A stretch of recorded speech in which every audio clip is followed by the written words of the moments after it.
Hello, hello, people of the internet. Ian, also the Freedom Astrologer here with Donny Lim, Astrologer Extraordinaire. And we have another monthly overview for you. The astrology duo Liam, we can say, is a little bit worn out and a little bit hit by some of the influences as well. But we're going to do our best to give you a pretty wild, I would say, months overview with which is July 2022. And how are you, Donny, doing? Not the highest in terms of energy levels, but we all cope right in our own little ways. Yeah, I have to. I think I should start with this as well, with my kind of side of the intro recap. I remembered even I went even a little bit back to my last month's overview, what we did together, and in that full moon with the Neptune square, I mentioned the possibility or the probability of it's easier to contract the V situation, and with the Neptune influence there, I happened to, or our family, even entire family, happened to contract the V, which was very annoying, guys. I do not recommend contracting the V. It's a Isn't very isn't this the second time? it is. It's the second Right. time and super annoying. And I was even in a place of like, God, I don't even want to do these predictions anymore. It's like I make these predictions and I then go into the water park. It was my son's first birthday. We wanted to do something special for him and do it a little bit bigger. Neptune, go to the water park, and I was like, should we go? The square and this, like, everything was going on. And we went. It was a awesome time. Obviously, water parks are fun, but unfortunately, the astrology played out in a very annoying way. Already recovering, but this is the, let's say, I was really at a weird place. Was like, I don't want to do these kinds of darker, negative, harder predictions or whatever, because it goes into the brain and it goes into the mind, it goes into the consciousness, and it goes into consciousness myself and it goes into the consciousness of other people. But as an astrologer, you're constantly weighing, like, should I say this? Should I put this out there, and should I get attacked? Should I get these types of things are always in your on your mind as an astrologer, and should I say the truth or should I sugarcoat it, etc., etc. And I went through that, but in the end, I think it's still better to put it out there and to make maybe better decisions. Maybe not go to the water park, or go to the water park and be more careful. I don't know, but like. Neptune, right? Water parks. Exactly. And I was like, even after it happened, I was laughing because it was, I was already kind of like sick and etc. But I was like a little bit laughing, but because it was so in the face, like very, very literal description or depiction of astrology in real world, real material world. How about you? What's been going on with you? Just overall low energy, perhaps because I've been impacted by the extended square of Mercury and Saturn, because I've got some planets in the late degrees of the fixed signs. So definitely I'm impacted in that way. But I'm just having to work through it, I suppose. Like we all are troopers in our own ways trying to deal with it, right? Um, but having said that, I think for the June video, in terms of what we talked about, something very interesting came up, as in there's a lot of like worldly or mundane um, developments. The first thing I want to talk about is that Zelensky is to attend NATO summit in Madrid from June 28th to 29th. And that's over the Cancer new moon, actually, at 7 degrees. That's in Zelensky's first house. And that exact square, as we mentioned inside the June video, from Jupiter in Aries at 7 degrees as well. So it's a very tight square. That 7-degree Aries, it actually lands on Zelensky's south node, okay, too. And why he's actually invited to such an event is because is that there may be recommendations for Ukraine to join NATO. That's the reason why he's there. But at this point, it's still recommendations. Not yet, not yet it all goes through. And when I look deeper into his chart, the ruler of his Rahu, which is the opposite point where Jupiter over this new moon sits on, and Pluto is in Libra. So the ruler is Venus, and Venus is very tightly conjunct the Sun in Aquarius, which is Aquarius can represent NATO because it is like a organization of friendly countries and alliances, right? And Sun and Venus in Zelensky's chart in Aquarius opposes Mars in Leo, which is the ruler of the Ketu of his. So I think there's a good chance, like how this end of June discussion with Zelensky in Madrid will go, and see if Ukraine gets that pass to join in NATO eventually. I exactly know who will be pissed off, but hey. And the next thing is that I think I've mentioned in last month's video is that the JD and AH trial, in which I think some of us are glued into it, the verdict did actually come out, at least in my time, June 2nd, but in America, in Virginia, Fairfax, it came out on June 1st. It's supposed to come out at 3 in the afternoon, sharp. But then, over those few days, we know that Mercury actually is going to station direct, and Saturn is going to station retrograde over those few days. And the verdict was actually delivered 20 minutes late because the jury forgot to fill in the compensation numbers. So there's classic Mercury square Saturn for a long period of time. That's when the verdict got delivered. Not to mention that I did talk about the USA, Russia, and also the Ukraine chart. I think I displayed that. And I mentioned something about USA funneling more resources to Ukraine, and that did happen over the month of June, because the USA also is planning to send another 1 billion in new security or military assistance to Ukraine.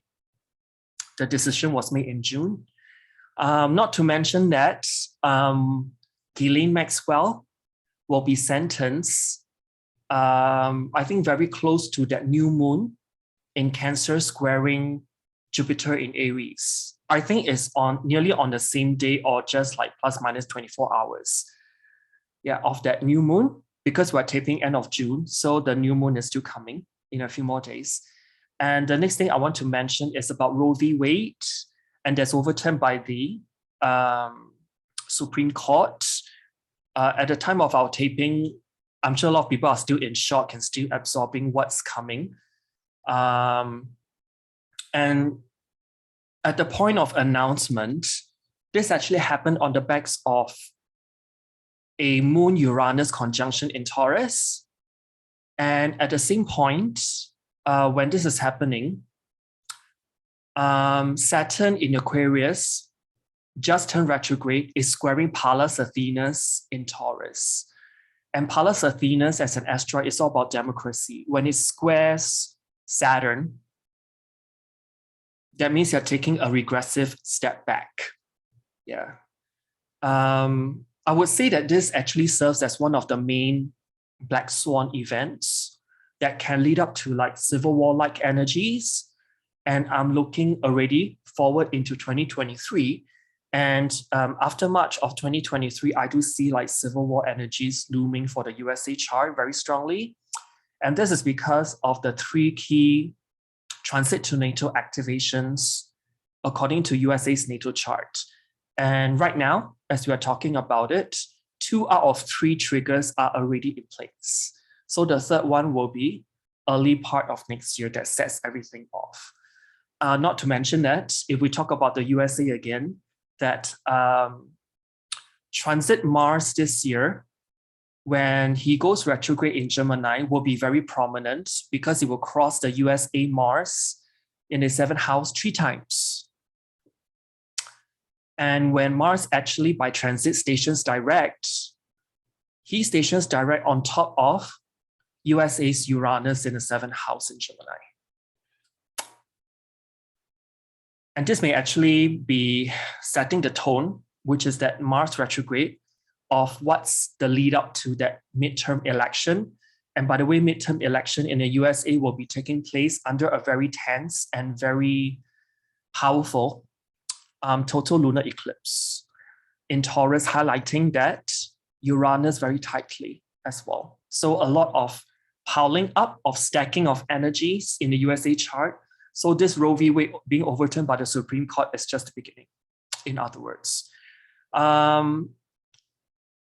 Okay, this one is a bit more unique because I actually use the traditional or Vedic way of looking at things. Since transit Saturn is in a sign of Aquarius and transit Jupiter is in Aries, they both harmonically trigger the sign of Leo. So right now, anything Leo is like, bigger than life and it's manifesting very prominently in our lives. And one thing about Leo that it rules is gold. And Uganda, the country, actually just announced the discovery of huge gold deposits of around 31 million tons of gold ore. And that somehow equates to extractable pure gold estimates to gross 320,000 tons. And this actually puts Uganda in the top 3 country with the highest or most gold-backed reserves. So all these little things are playing up in June, which I find super interesting. Do you have anything more to add? Maybe one thing I wanted to add more internally, but let's hope Uganda uses those reserves in a proper way, in some shape or form to help their people or their land or their country. I'm not really up to par with what is happening in the Ugandan government or who is in power there or what's happening. So I don't know if it's like a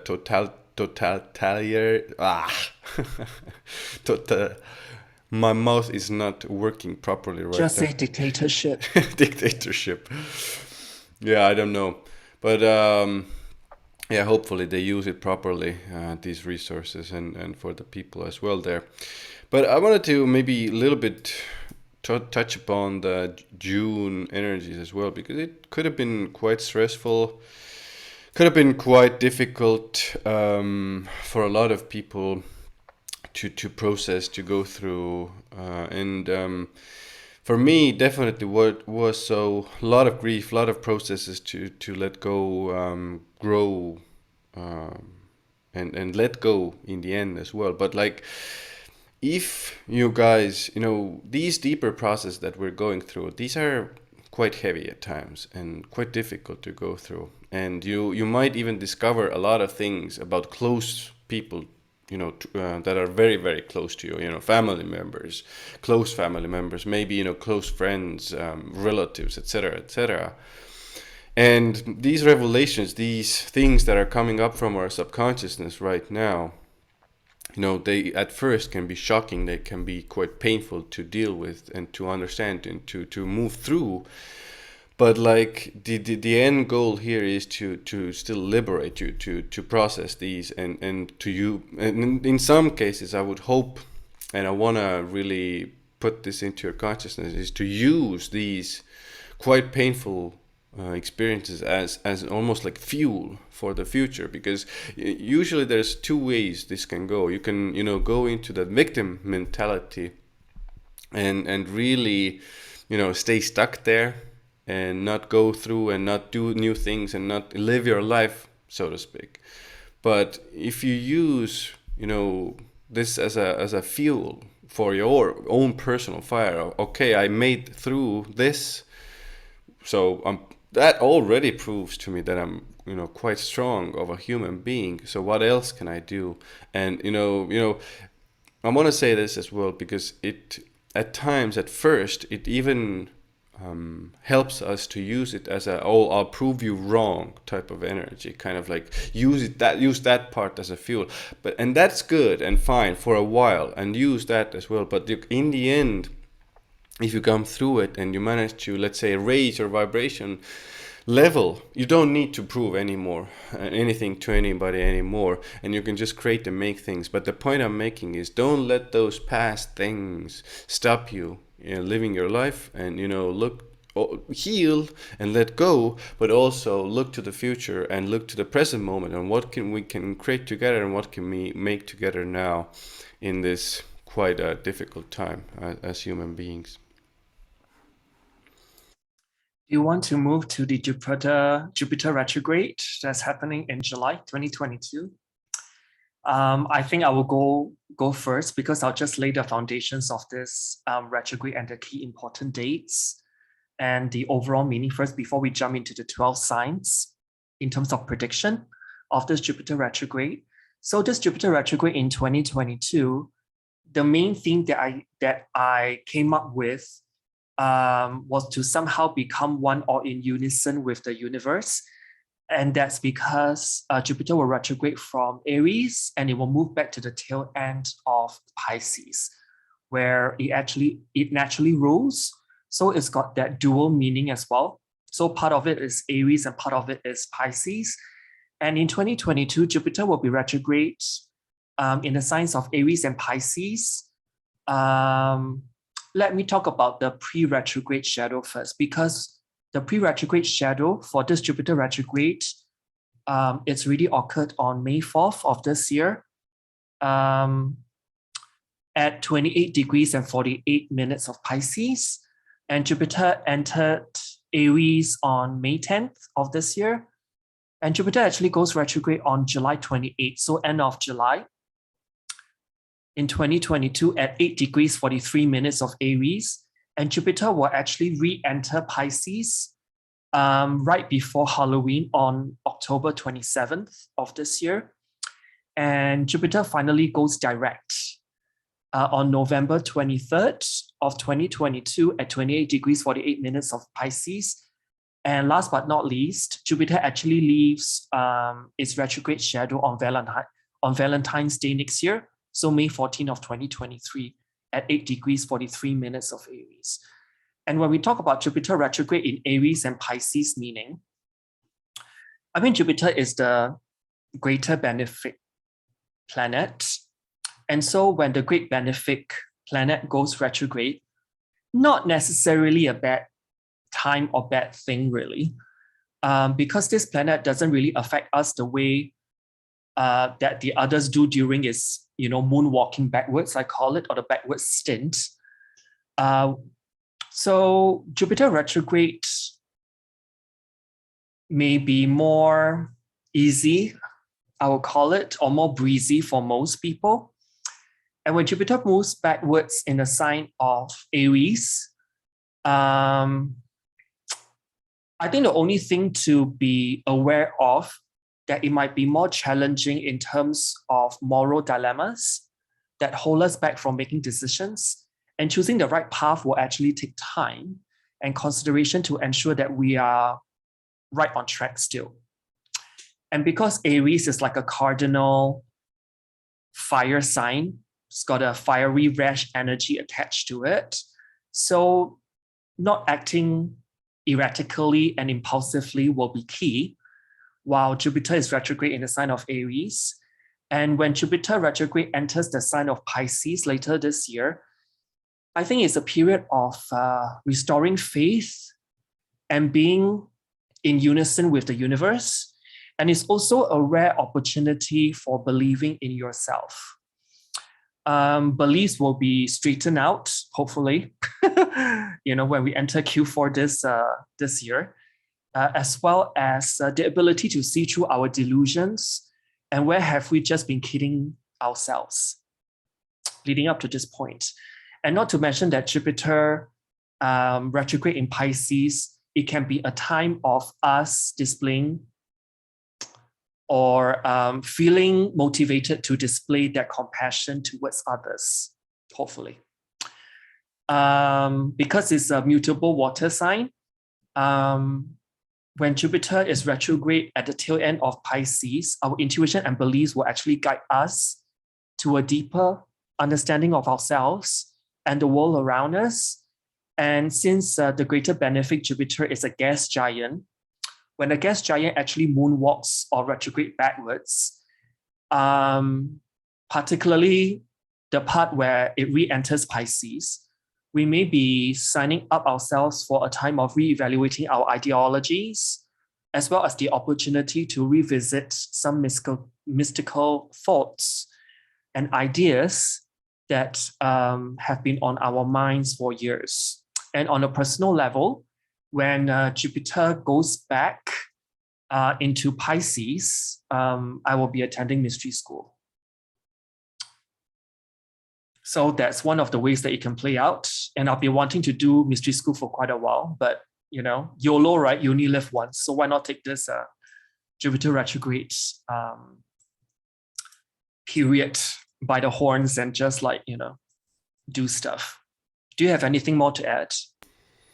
A little bit, but I just want to say I'm in a weird place because like I mentioned, I attracted the V situation, and I'm in a situation where even when I start to speak out loud, my mind goes like, I don't know what is happening. It's the Rona weird kind of aftermath. You're just Yoda.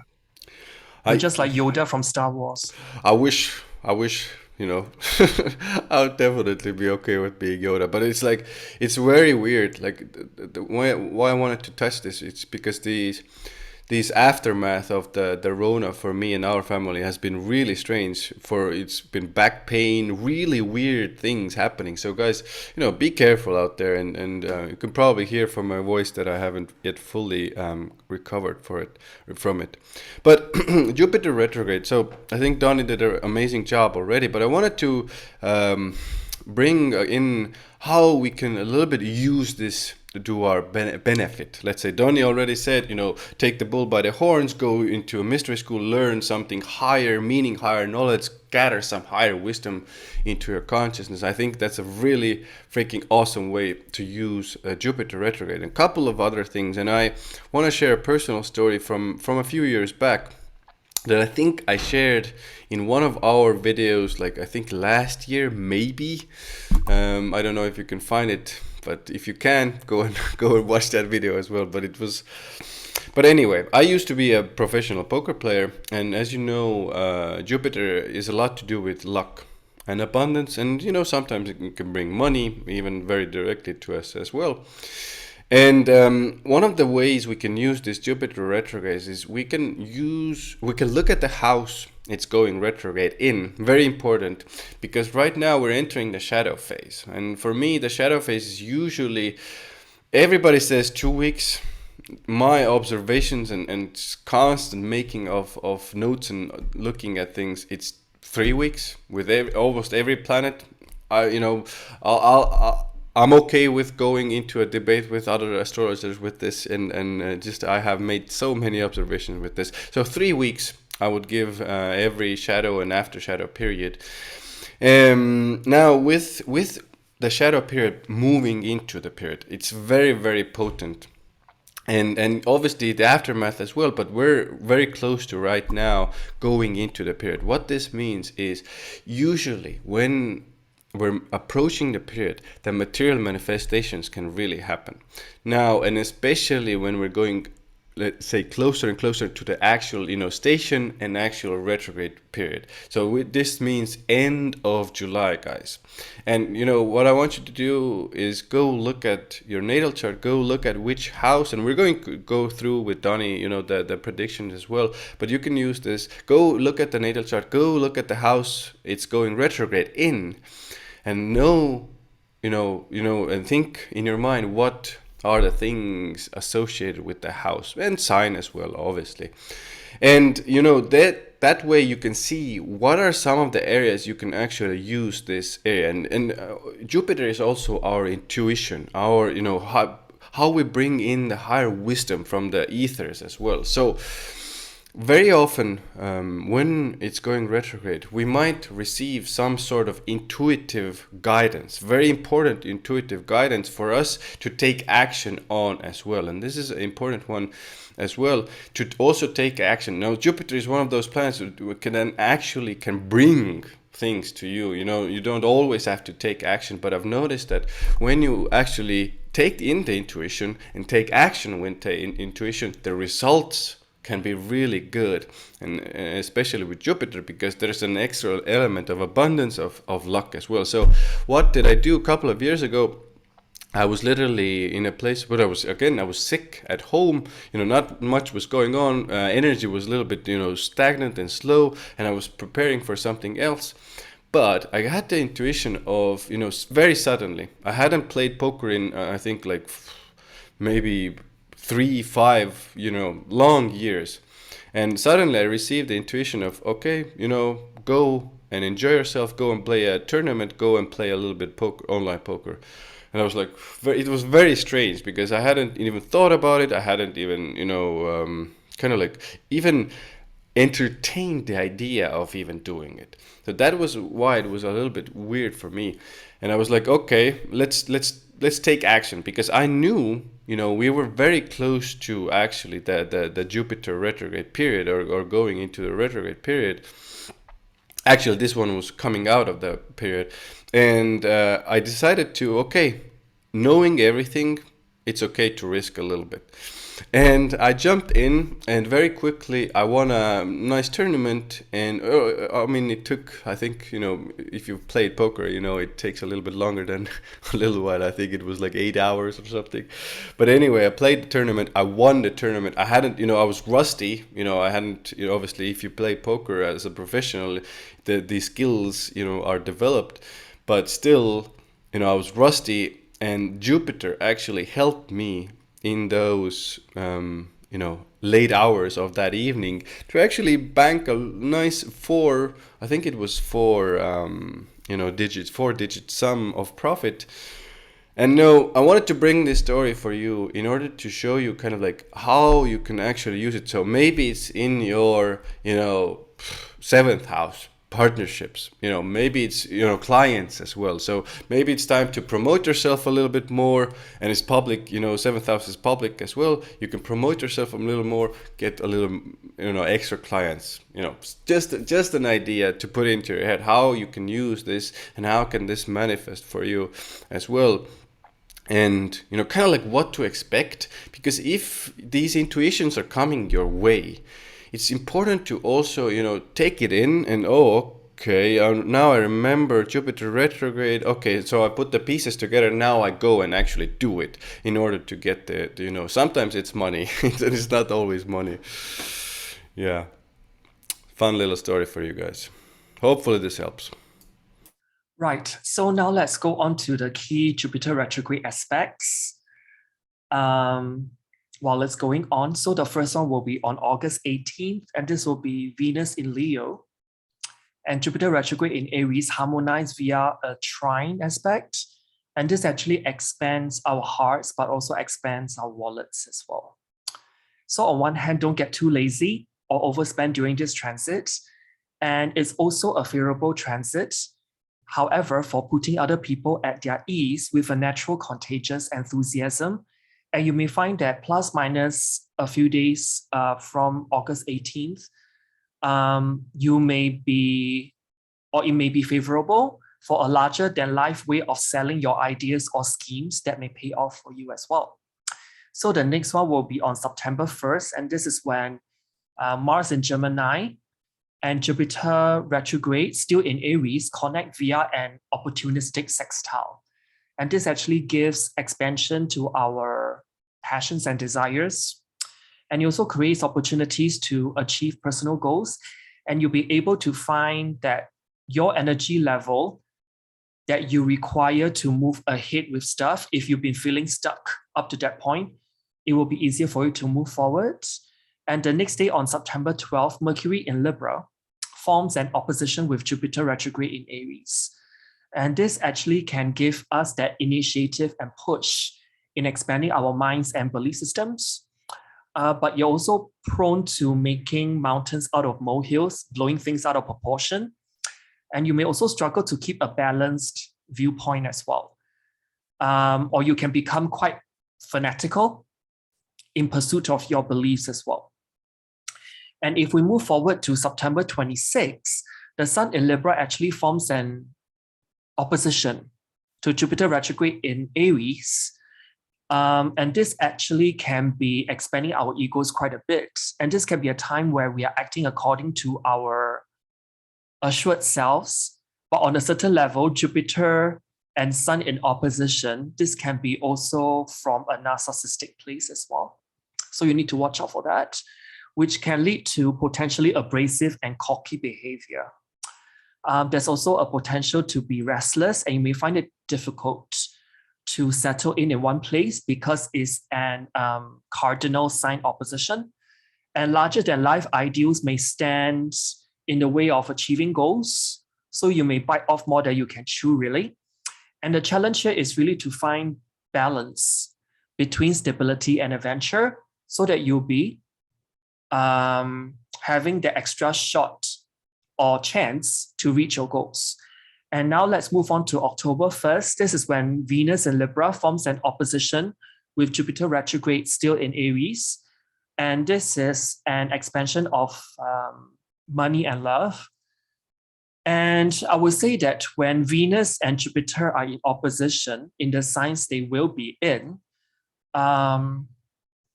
there can be like a big karmic payback that could come our way. And it's also a transit for social climbing as well.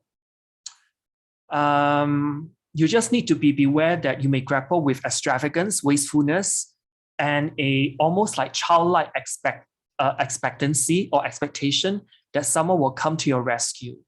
I think the conflict here is that you may have or become aware of becoming dependent on other people, and you have forgotten to how you can stand on your own 2 feet. I think the lesson here is to practice moderation. And so the next date will be October 12th. This is when Mercury in Libra actually forms an opposition with Jupiter in Aries, while they're both retrograde, by the way.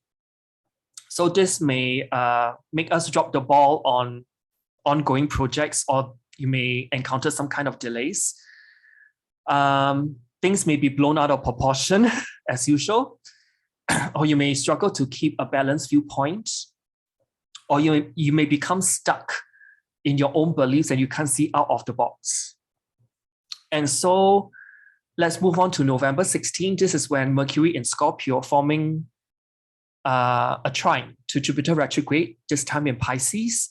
This may allow us to explore and understand more of our subconscious desires, and is suitable for philosophical ideas, pursuits, and friendly debates, which can be mutually uplifting, actually, in the end, both to yourself and also to other people. And the last date that I have will be on November 20th. This is when the Sun in Scorpio forms a trine to Jupiter in Pisces. And this may actually gives us the drive to move forward in matters. And by November 20th, Jupiter in Pisces is nearly station direct. This may actually be a period where happy-go-luckiness may prevail. Hopefully it's not all doom and gloom, like all of us are feeling at this point. Around the second half of November, it can be like a pick-me-up, like a tiramisu, hopefully. And just beware of a tendency to be lazy and indulgent. So I'll be spending November or the bulk of November doing my mystery school. This will be when Jupiter retrograde goes back into Pisces. So I'm looking forward to that. And let us look at the macro picture. That means how this retrograde, Jupiter retrograde this year will affect the cardinal, mutable, and fixed signs. I'll start off with the cardinal signs. This retrograde will be the most beneficial, actually. So if you're Aries, Cancer, Libra, and Capricorn, you will feel the benefits the most. And this is because bulk of the Jupiter retrograde actually happens in the cardinal sign of Aries. So it will likely happen in your first, fourth, seventh, and 10th houses, which are cardinal houses. And it'll make you feel as though that your world is growing and evolving. So there's like forward propulsion.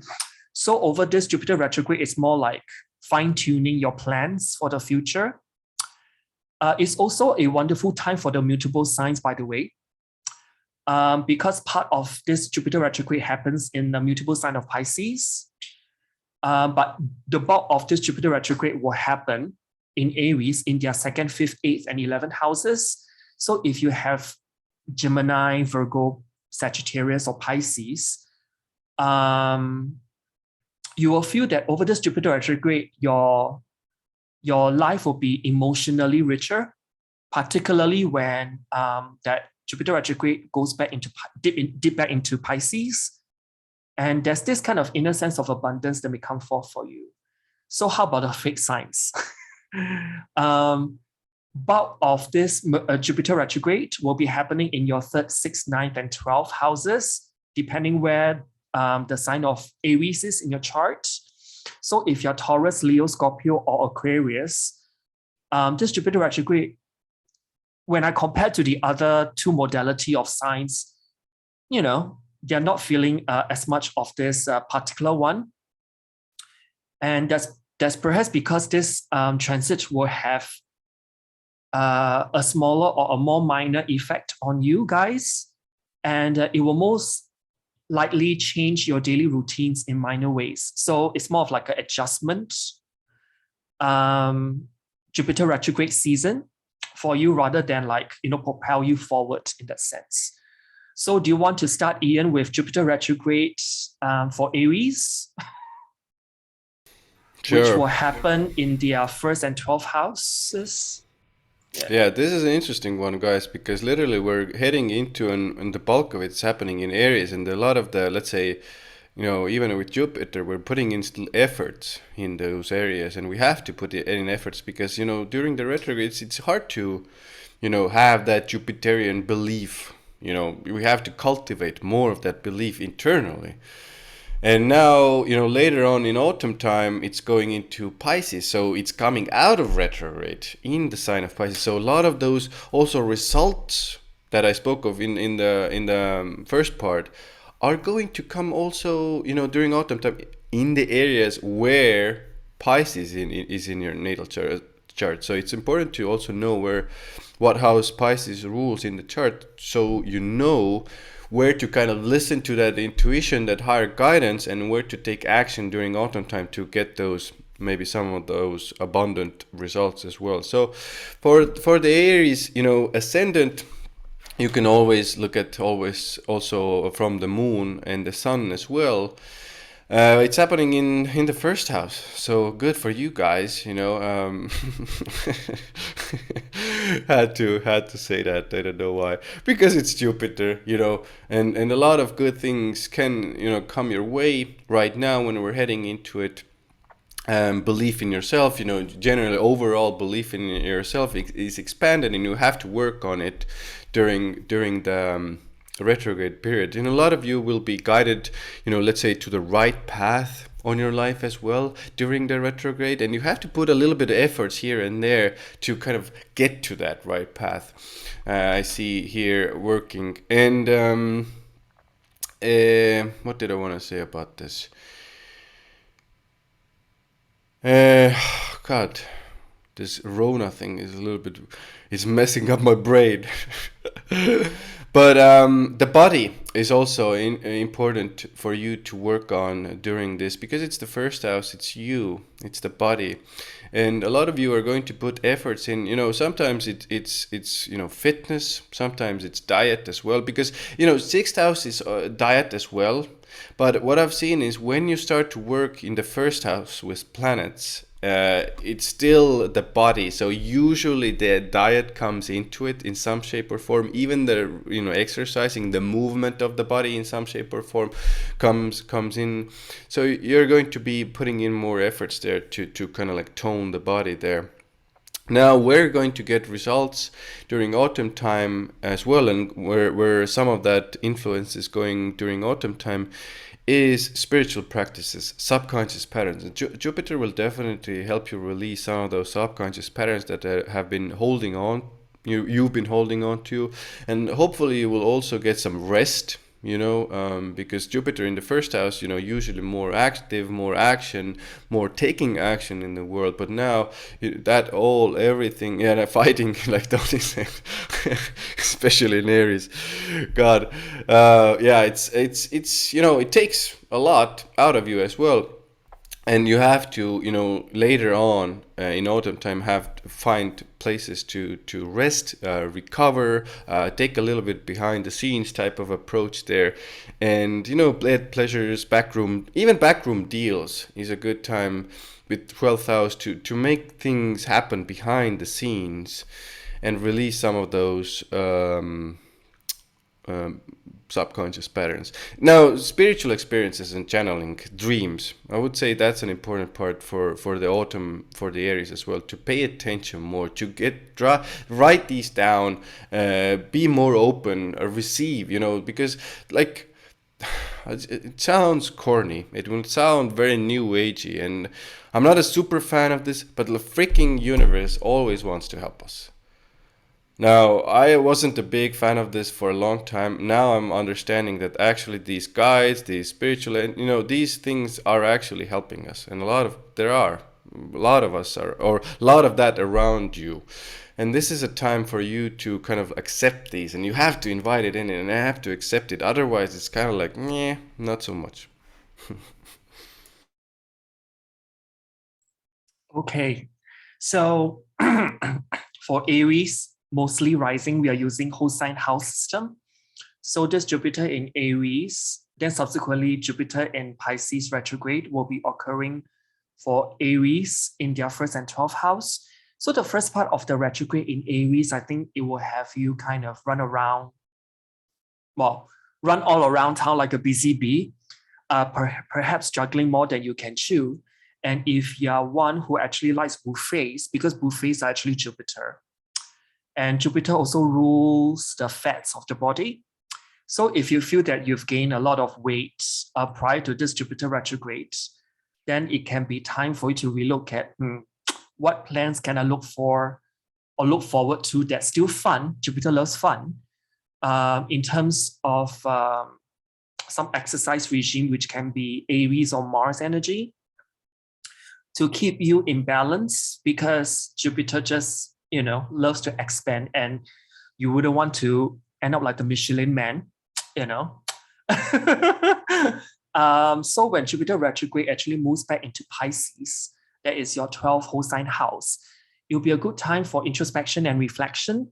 And think of it as a period where you're more of in a solitude, and this may serve you as a blessing in disguise. That's Pisces and 12th house where Jupiter will be for some time. And not only will you be able to take care of everything that crosses your path, you may feel that there's some kind of divine protection coming to you. It's almost like your guardian angels are having your back at all times over those couple of months where Jupiter is retrograde in Pisces. So it's almost like that divine protection on one hand, and you may feel that there's a lot of things working in the background for you, that if you kind of bring yourself back to recall particularly Q4 of 2022, you will feel that a lot of things are like, wow, maybe, my guardian angels do have my back. And you feel that it's easier for you to win at most endeavors because of that so-called divine optimism and presence right behind you. So Ian, how about Taurus? Because Jupiter retrograde will be in their 12th and 11th house. That's the fun thing about this making these predictions is because it's transiting two signs, and when you're listening to one sign, the actual retrograde will happen in that different house, but the similar areas for the other sign will be affected. So for Taurus, the bulk of the retrograde is happening in the 12th house. So everything we just spoke about for the Aries, in the 12th house, trusting that guidance, trusting that intuition, connection to God and the universe. And remember, call those guides in, and call those benefic, let's say, guides in to help you on your path, and to release those subconscious patterns, because a lot of that will be happening, and you're going to be spending a lot of time more behind the scenes, doing behind the scenes work. Hopefully more rest will be given to you as well. You've been Taurus is a lot of you have been gone through a lot of stuff with the Uranus there in your first house, and all those squares coming into that. not the easiest, and now North Node also there, so you use that time to rest as well. Interactions with foreigners, for some of you, opportunities to travel, and especially now coming into the period and making those backdoor secret type deals behind the scenes with people. And autumn time, you're going to be getting those results, let's say, in those Pisces, in those 11th house areas of goals, projects, the things you've been working on, because you're going to be putting efforts there as well for a whole entire month. The efforts are going to be going into that as well during autumn time. So when it's coming out of retrograde, you're finally going to get those results with even friends. We need to put in here, and social goals, social networks, dreams, goals, gains, bonuses, even we should say. Some of you, I know, things in a lot of industries are quite difficult right now, but some of you are still in industries that we can say are booming. The kind of like V industry, I would say, the health industry, and a lot of money going into that. So I would say, some bonuses definitely for some of you coming in there.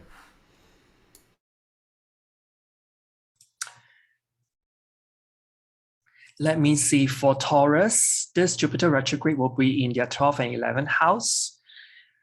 So for the first part of this retrograde, you feel as though that you're alone on your own iceberg, because we're talking about the sign of Aries in the ocean. But you'll come to see later on that you're being divinely cared for and also loved in a lot of ways. And people are wanting to hook you up with opportunities, which can be your hopes and dreams for the future. And this will be because of your reputation and skills that you've accumulated or built up along the way.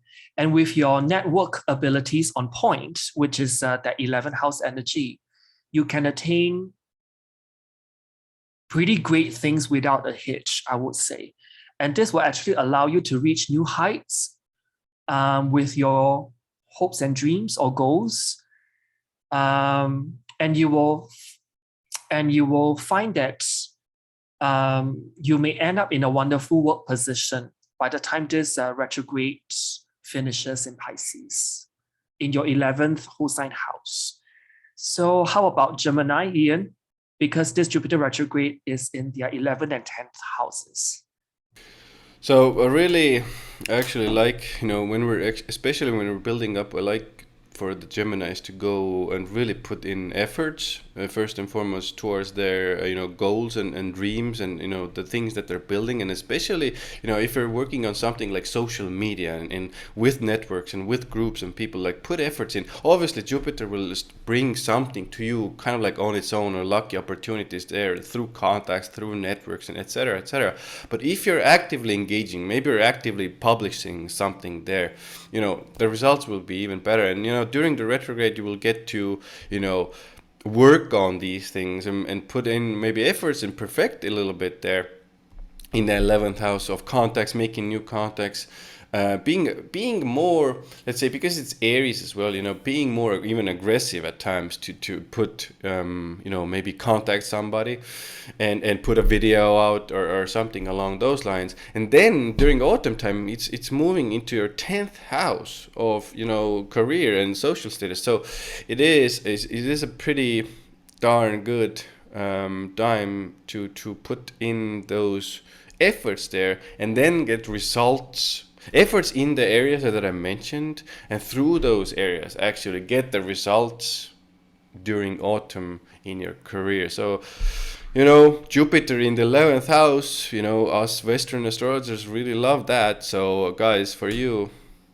and Taurus is a little bit less, but still, but for you guys, 11th house Jupiter, we love that. So amazing for you.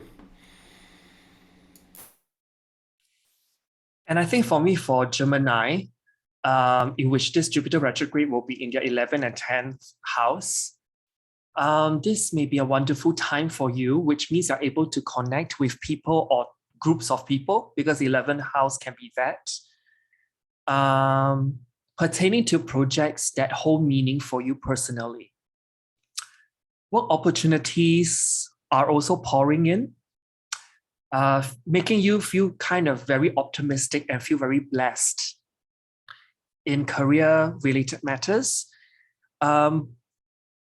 Before taking anything on, though, decipher the best gig with an open mind. Because Jupiter is the mind opener, it broadens your perspectives. What looks good on paper may not be what you want to do in the long run. So you have to practice some kind of discretion pertaining to that.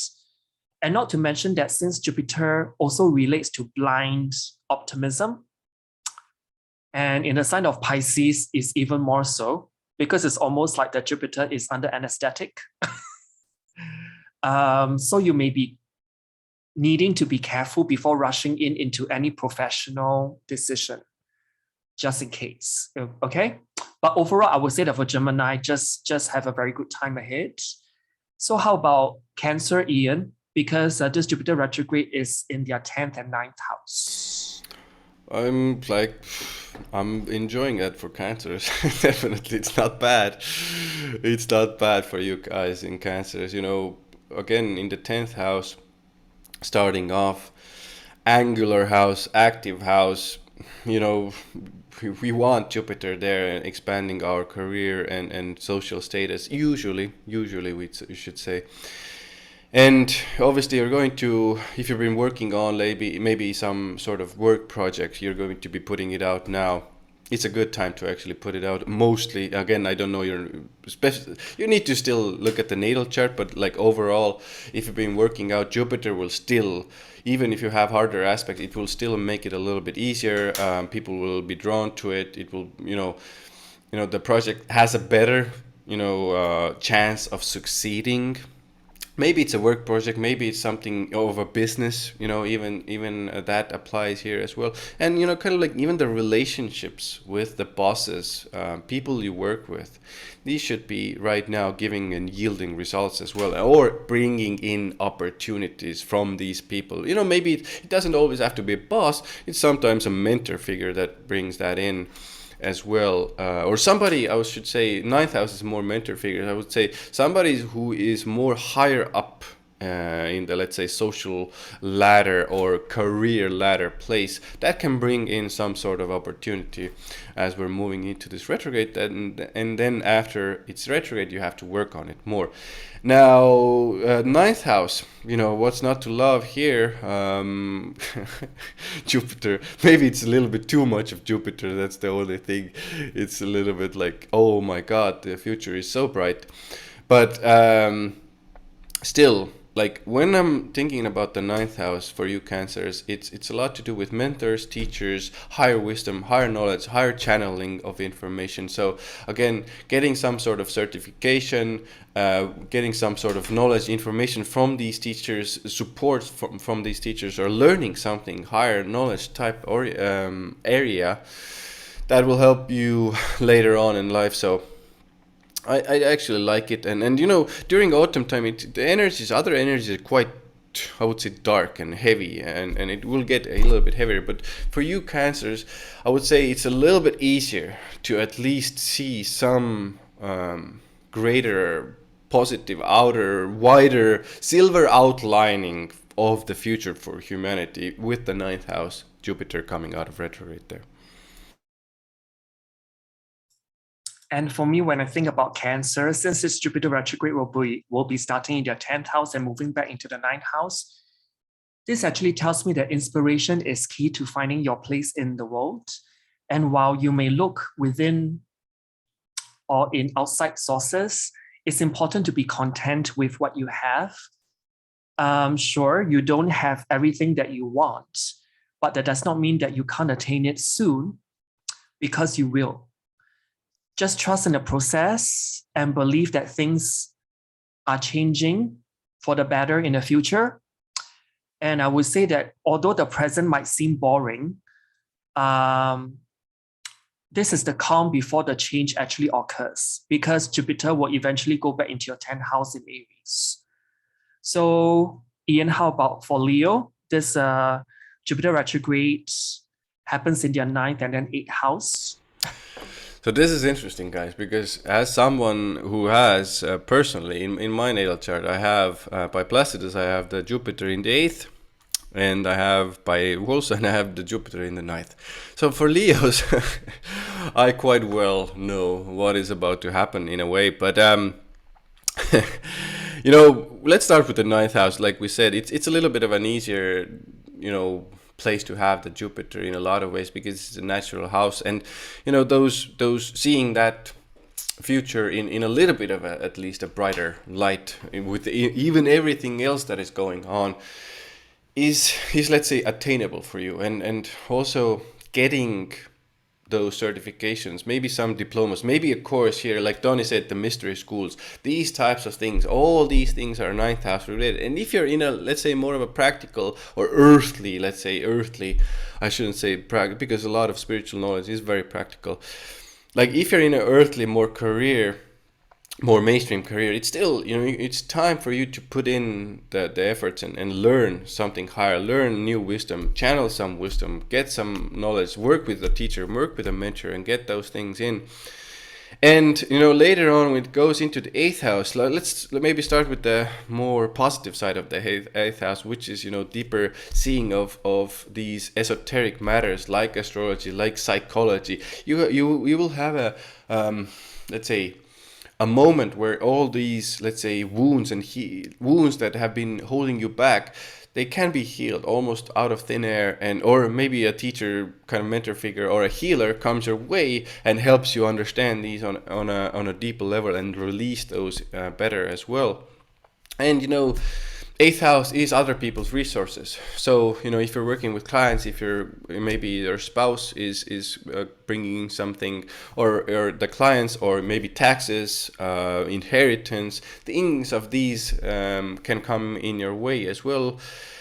And you know, if we're talking about the negative a little bit, I need to touch this as well, because the 8th house is a bit of a difficult house. It's you know, it's crisis and these wounds, and Jupiter does expand, so it can expand there during autumn time. Maybe it's a painful thing from the past, maybe it's a painful, you know, maybe it's a certain kind of emotional crisis, maybe an external crisis that you need to go through as well. Jupiter can momentarily expand, but the good thing about Jupiter is it still helps you through it as well. So usually the answers and the results and then kind of like the right people help is there as well. So work on with these themes, and I think in general you should be fine. I think for me, for Leo, in which this Jupiter retrograde is in their 9th house and then subsequently in their 8th house. For the first part of the planetary retrograde, when it's still in Aries, don't ignore the red flags and also the minor details, because when Jupiter actually retrograde starting from your 9th house, there's a tendency to just sign off stuff when you haven't read things through properly. And financial matters, which is also Jupiter ruled, can also be coming to a head during the second part of the retrograde while it's retrograding in Pisces. And if you've been overspending, Leo, this may be finally catching up with you, but this can also be very auspicious for sugar babies if you're looking for sugar daddy. Yeah, and if you're looking for that benefactor, because Jupiter is a benefactor, and Jupiter, I would say, and then the sign of Sagittarius can be the sugar daddy or sugar mommy. No, no discrimination here. But if you're just dealing with your own finances, I think it's about you curtailing your frivolous habits and be cognizant of the amount of cash that you are releasing from your bank account, because 8th house can be that, releasing resources from your bank account. And also you may want to relook at restructuring your insurance policies, any taxes that you may be owing, or erroneous printouts of such statements. Maybe it's something that you need to pay close attention on. And one thing though, I think it's very hard for Leo, particularly Leo risings, to do, is to be less super generous with yourself and others as well. And I would say that, going to sales places, like markdown places, and also budgeting, those will be serving as your best friends over this Jupiter retrograde. So Ian, how about Virgo? When this Jupiter retrograde is in their 8th house and subsequently goes back into their 7th. I mean, a lot of what we just said about the 8th house definitely applies to Virgos as well. But maybe with a little bit of an Aries twist, there's maybe there's a little bit of a more of a, how do I put this now? What's the word I'm looking for? Almost more decisiveness, because when we're talking about Pisces and the Aries difference, the Pisces is like, oh, things happen sometimes magically, but Aries is still like, we're taking action, and we're things are coming to us, but we're taking action. Now, Virgo can actually, literally themselves put in the action of, okay, let's look at these taxes, let's look at these, how am I budgeting, how am I structuring my resources, where is the money coming in from other people, what is my partner bringing in, these types of more initiative putting in there. And obviously, money from clients can now come in, and money from generally other people, like Donny said, sugar daddies or mamas. And I'm not judging, definitely not judging at all, because like, if this is what you want to do with your life, like, go ahead, like, enjoy yourself, have an awesome ride on this planet, like, do it. But even like, 8th house is intimacy and sexual relationships as well. So Jupiter can bring those in as well, especially when we're going into the retrograde now. And discovering deeper things, making deeper understandings of yourself and the things that were in the past, maybe hurting you or keeping you stuck. But now, we're coming for the Virgos during autumn time. 7th house. Good time to receive something from the partner. Maybe good time in the partner's life. Clients coming in more, definitely, if you're working with clients. And 7th house, I think a lot of people don't really talk about the public side of the 7th house, because the 7th house is a very, very public house.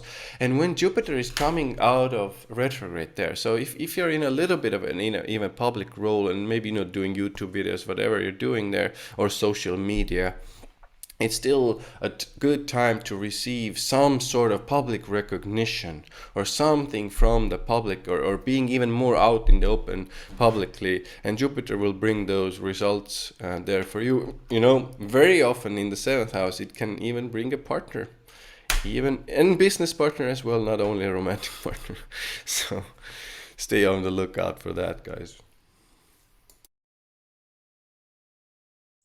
I think for me, for Virgo, because this Jupiter retrograde starts off in the 8th house and then goes back into the 7th house, I would say that intimacy is a very big theme.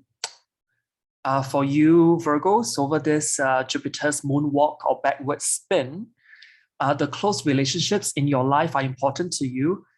But however, this Jupiter actually comes in to make you feel more aware, or you're finding out that many of them aren't worthwhile anymore. You may even identify who has been parasitic to you, because parasites are ruled by Pisces, and in Aries is to cut them off. So you may identify that you've been carrying along with you a lot of parasitic or kind of one-way street kind of relationships that you need to kind of adios, peace out, I'm done. So it can be that. But however, that Jupiter is actually also asking you to not just be doing a cutting off process, but still letting your heart remain open to others. Because other people are giving you extra adoration right now. Because for a Virgo, Pisces is their 7th house, which is the bulk of where Jupiter has been transiting. So people are actually identifying with your helper side of your archetype. But however, you're learning to be more selective as to whom you invest your energy into 8th house, and also love 8th house in going forward, Jupiter.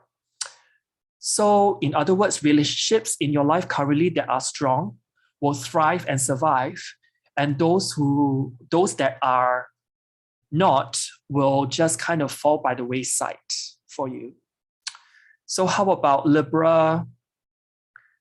For this Jupiter retrograde, Ian, is in their 7th house, then 6th house. Yeah, guys, Libras. Everything, everything we just said about the 7th house, but like definitely see you coming into some sort of public role or publicity a little bit with or without partners, because it's the 7th house. It does very often pertain to somebody you're working with, maybe with your partner, with their spouse.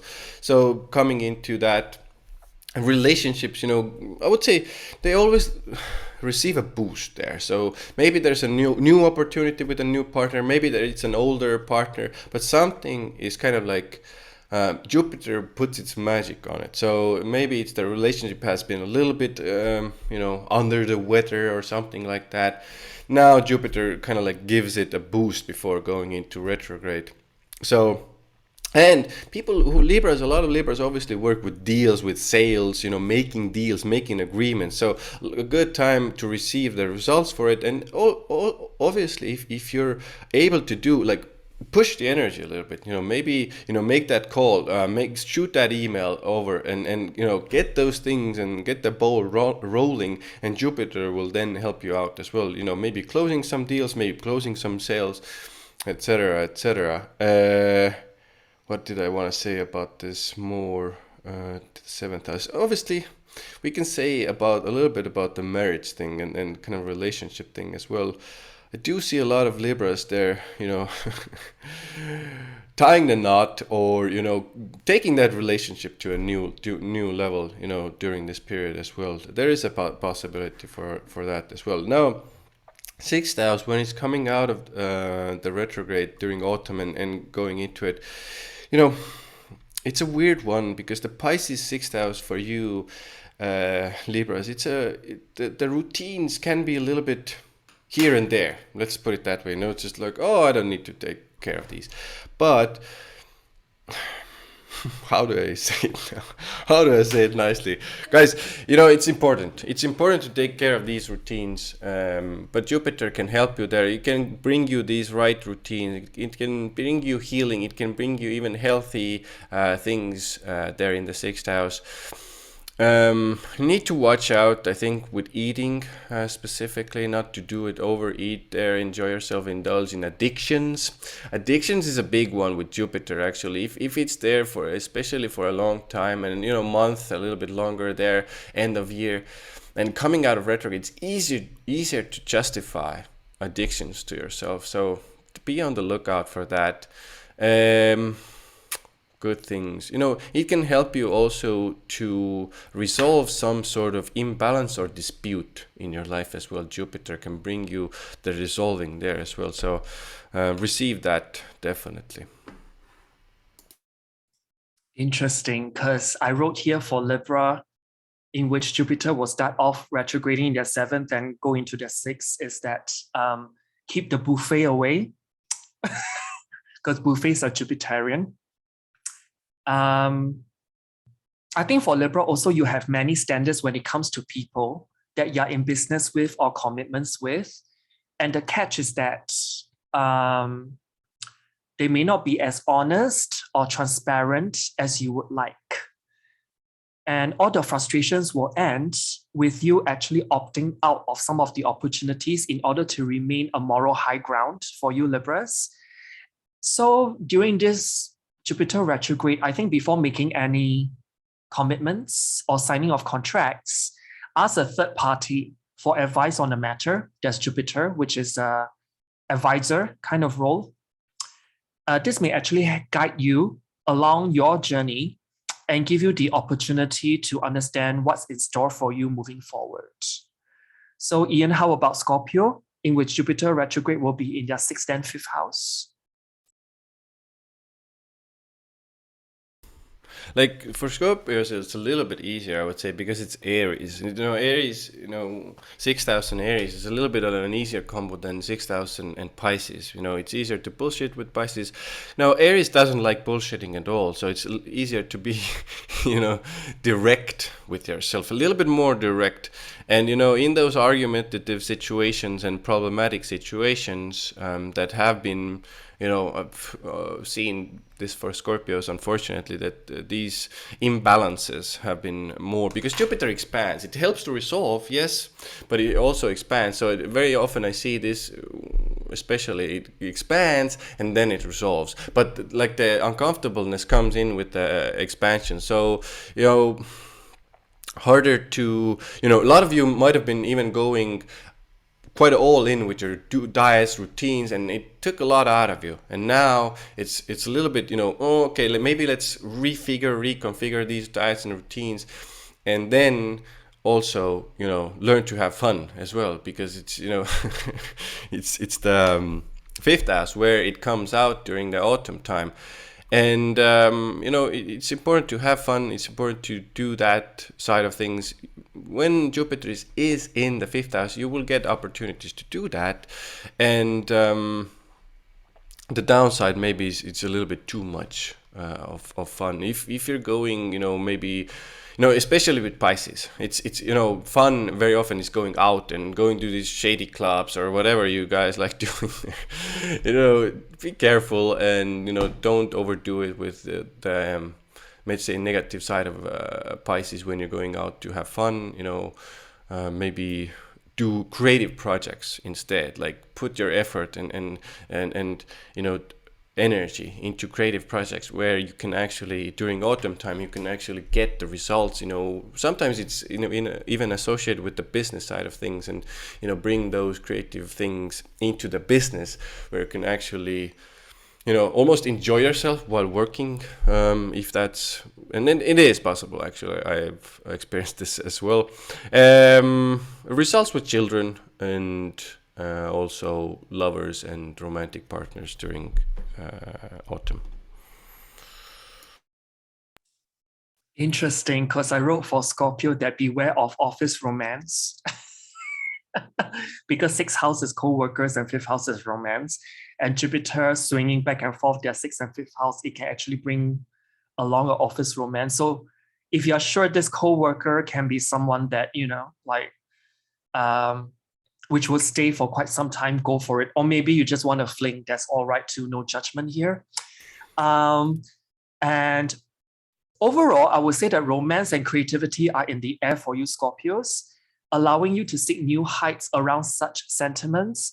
I think the only downfall here is that you may be having such a wonderful time enjoying life, that all mundane activities will fall to the wayside. Try to keep yourself grounded to maintain balance in your life. And if you can do this, then you will thrive during this transit. And also one other thing to watch out for is also overindulgence. Don't spend your time engaging in reckless activities because it starts off in your sixth house where Jupiter is in Aries.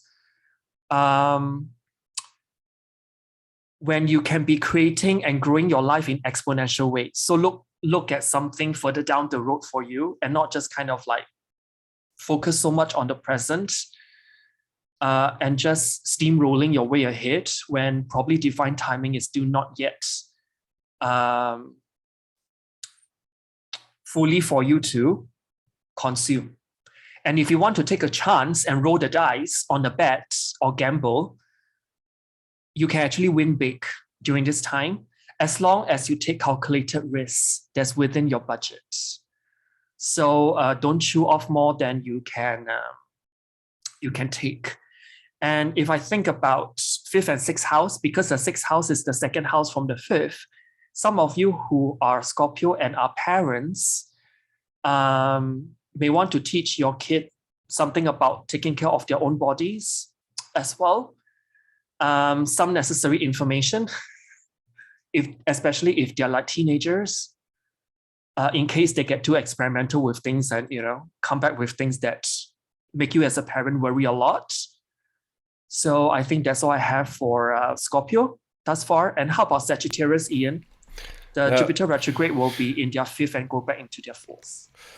So I think what Donny said and one of the stories I shared, at the beginning of this Jupiter retrograde coverage is, both important for Scorpio, but I would say a little bit more even important for the Sagittarius, because Sagittarius has the fifth house retrograde and the shadow period coming into it in the fifth house of gambling and taking risks, which is Aries as well. So for some of you, and I have a person in mind, a friend even in mind.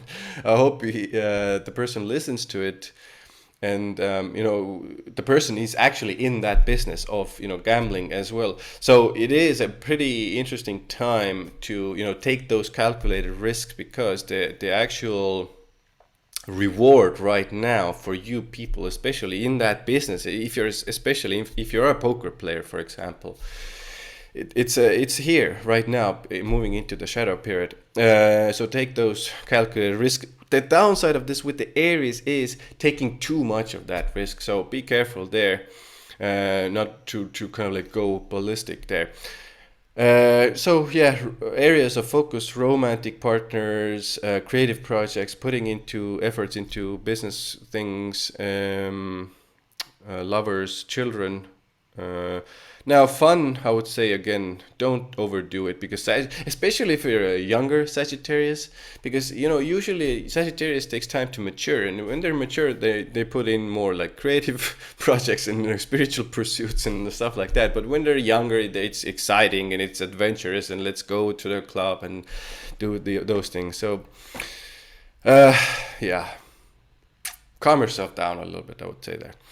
The fourth house coming in during autumn, I'd say Jupiter in the fourth house, it's a little bit of a I like that transit, because it brings in that emotional happiness, definitely, and the chance and an opportunity to feel emotionally expansive and good time with family, and some results and happenings with the family members. Very often it can even, fifth house, sex, fourth house, family expansion. So I've seen this actually work out in real life, as, addition to the family. So in some cases it can be an extra baby here or a pregnancy there, as well for you Sagittariuses. And, if there's been something with the family, Jupiter usually, helps to resolve, helps to bring that good understanding and happiness with the family there as well. Interesting, because I've got Sagittarius. I've written here that you may be feeling stifled by your current living situation, and you're in the mood for more space and expansion. So you may actually consider moving to a new place or location that gives you spiritual and emotional fulfillment, rather than settling down based on your existing finances and circumstances. Because Jupiter wants that, kind of like the excitement for the future kind of energy. And this will be beneficial and fulfilling in the long run for you. I would say this is also a very fertile time for you as well, which means that you can throw your dreams and artistry, which is fifth house, to create something really special. And fifth house is also entrepreneurship, and fourth house is home. So for Sagittarius, if you're planning to have a home-based business that's creative in nature and you can sink your teeth into on a creative level or artistic level, I would say that this will be the transit for you to look forward to kind of finalize your plans, and just when Jupiter turns direct, go with it. Yeah. So how about Capricorn, Ian? This Jupiter retrograde starts off in your fourth and goes into your third. Now, for Capricorns, it's a little bit more interesting, I would say, because it's Aries. It's touching the first part of the retrograde, and Jupiter expands. It can bring in some, definitely arguments as well with family members. You can say the mother. Sometimes it's the father. But generally, I've seen even overall family members, more arguments there. But in the end, Jupiter will still kind of like bring that benefic side of it as well. So it calms it down and brings that understanding. Now, Donny said already about relocation or moving, and I do see, especially maybe a little bit more maybe for Capricorns, because it's Aries, so it's more taking decisive action. But both are definitely influenced Sagittarius as well. Moving somewhere, maybe relocating, taking decisive action to enhance sometimes even the home living situation as well.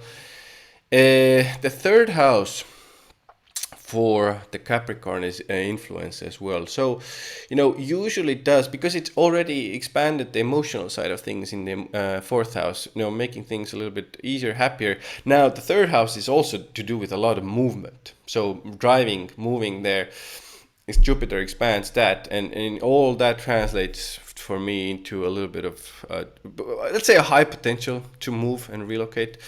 The third house also is the mind, the thing, and what we think about, and the business side of things, and sales, and how we sell ourselves. So I see their results there, and social media, putting in efforts there. Lots meetings, lots communications. Maybe you need to do many times of these meetings, and even skills, learning skills. And I think it's a good time to learn skills for Capricornians as well. Capricorns. So for Capricorns, this Jupiter retrograde starts off in your fourth and goes back into your third. So I would say that for Capricorns, making connections seems more effortless on your part at the moment, as others are being drawn to you more. So the lesson here is to value those who you are meeting and not to seek them out for clout or status. Going back to Capricorn rising, particularly. And learning to appreciate others is a mindset that you will be forced to understand during this cosmic transit. And you may even find that it's time for you to move into a bigger home or far away from the city into a place in which you have more space around you. So that's all I have for Capricorn. How about Aquarius, Ian, when it starts in their third and moves back into their second? Now, I really like this Aquarius, like third house, kind of like from a business standpoint. It's a good time to make business, I don't know, decisions, actions, even take those things.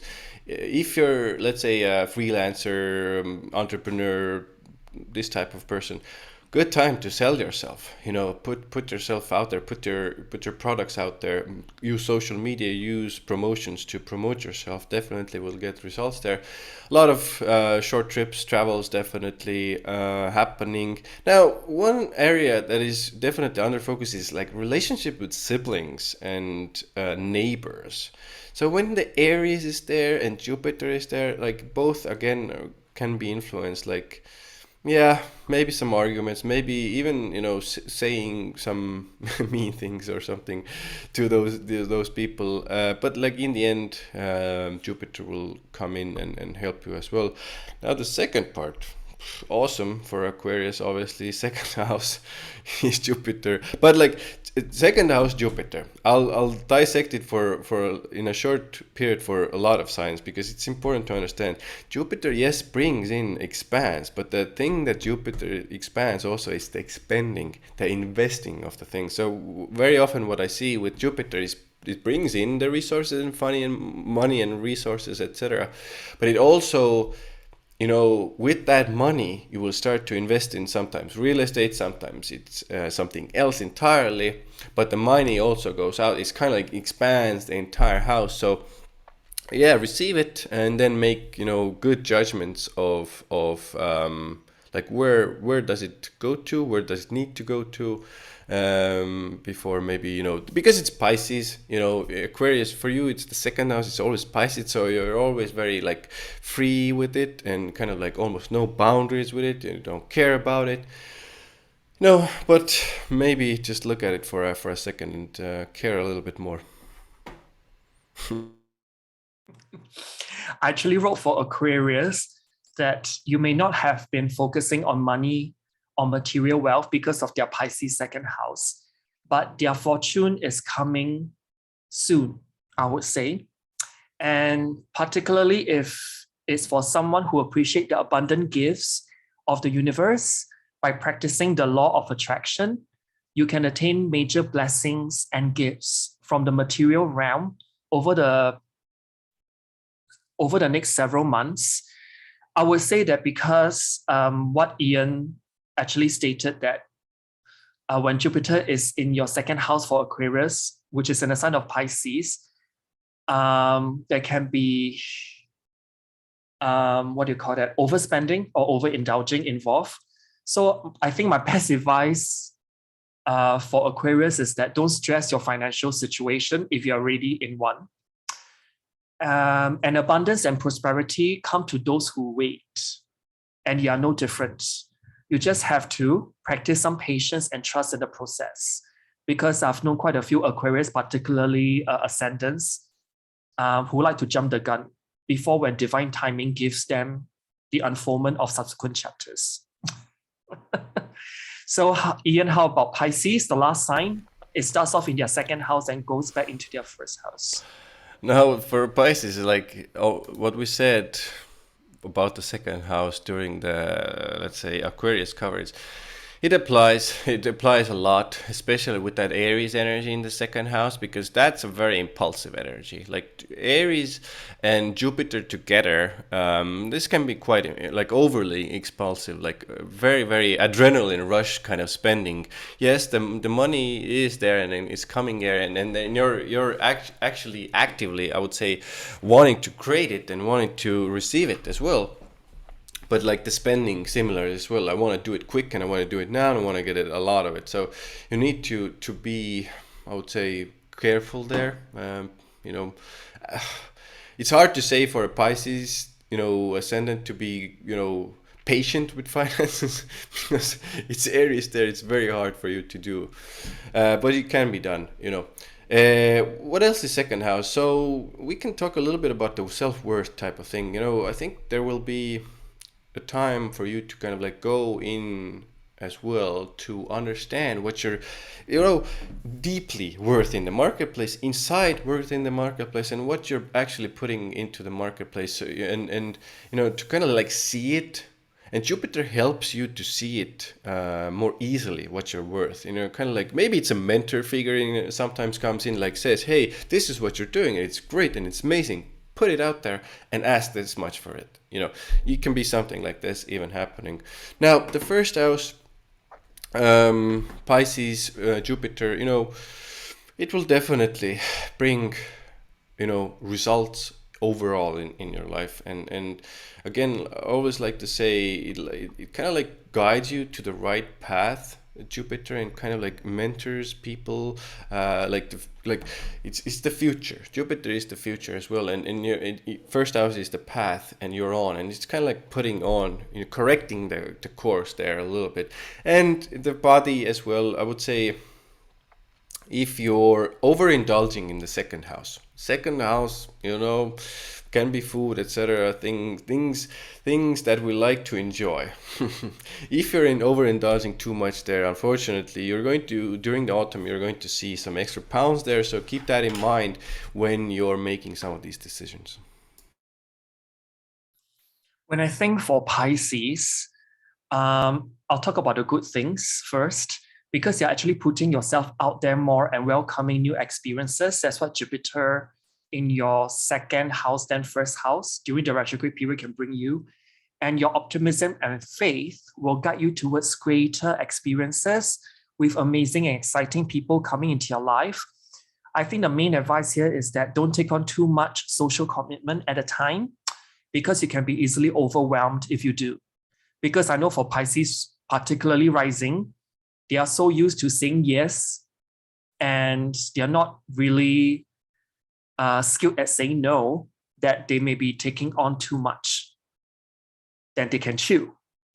But then the good news here is that your confidence, which is also the second house, will be boosted, allowing you to feel more positivity and optimism about yourself, and everything will just somehow manifest and come your way if you trust the process.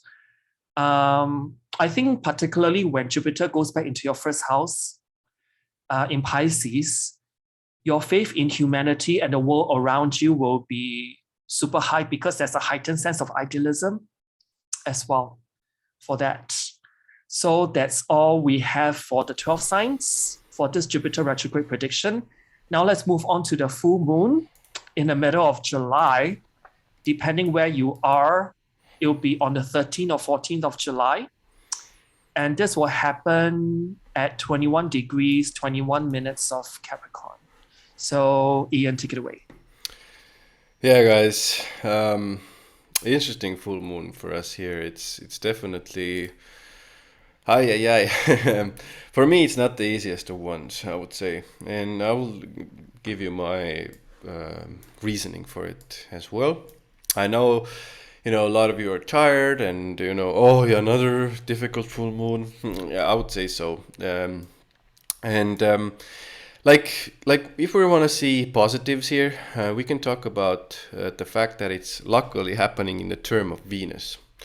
So at least there's something, let's say, positive here. When things are happening in Venusian terms by Egyptian, it's still the underlying quality of the event is a little bit like easier to handle. So the Venusian, we're not talking of Venus, we're talking about diplomacy, at least, very least a little bit. Remember, it's in Capricorn, so everything I'm saying in Venus is like a little bit, but it's, you know, not quite.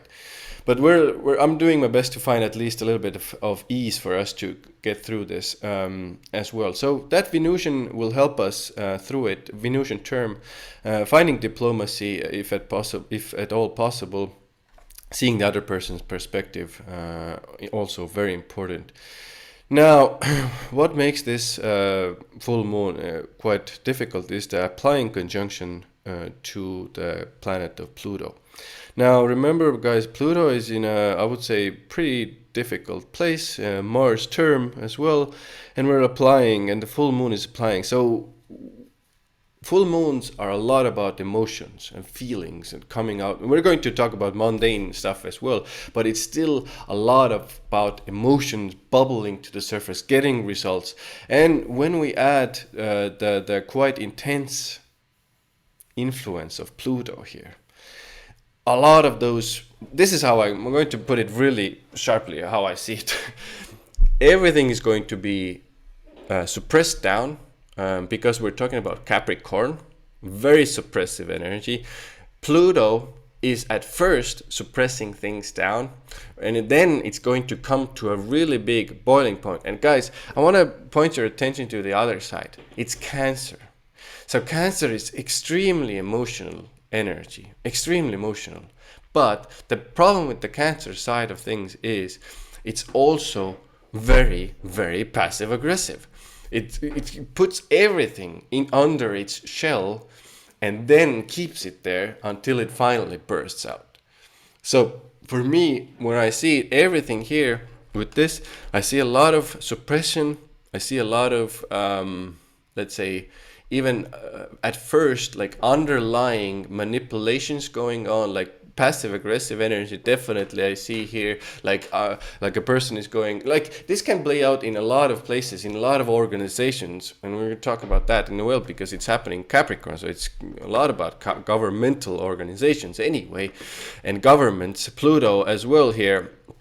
And in all of those situations and areas, these types of power plays, these types of control mechanisms, these types of, I would say, even manipulation tactics are going to be used. And these are going to, come to a power, boiling point, and it's going to, I would say, emotionally explode there. Quite painfully. And why do I say painfully? Because, guys, in Aries here, we can see from the full moon 5 degrees apart, Chiron is jousting away, and now Jupiter is a little bit further away, but it's still an influence, and we can say, because it's still a square there, and it's a T square again, another T square. But we're talking about Chiron as well as the kind of like release point, we can say. So when I see this from an emotional perspective at first, it's going to be quite painful, and those wounds will be triggered, it will be suppressed, and then it will explode in our faces if we don't, let's say, prepare ourselves for it and understand that this energy is coming our way.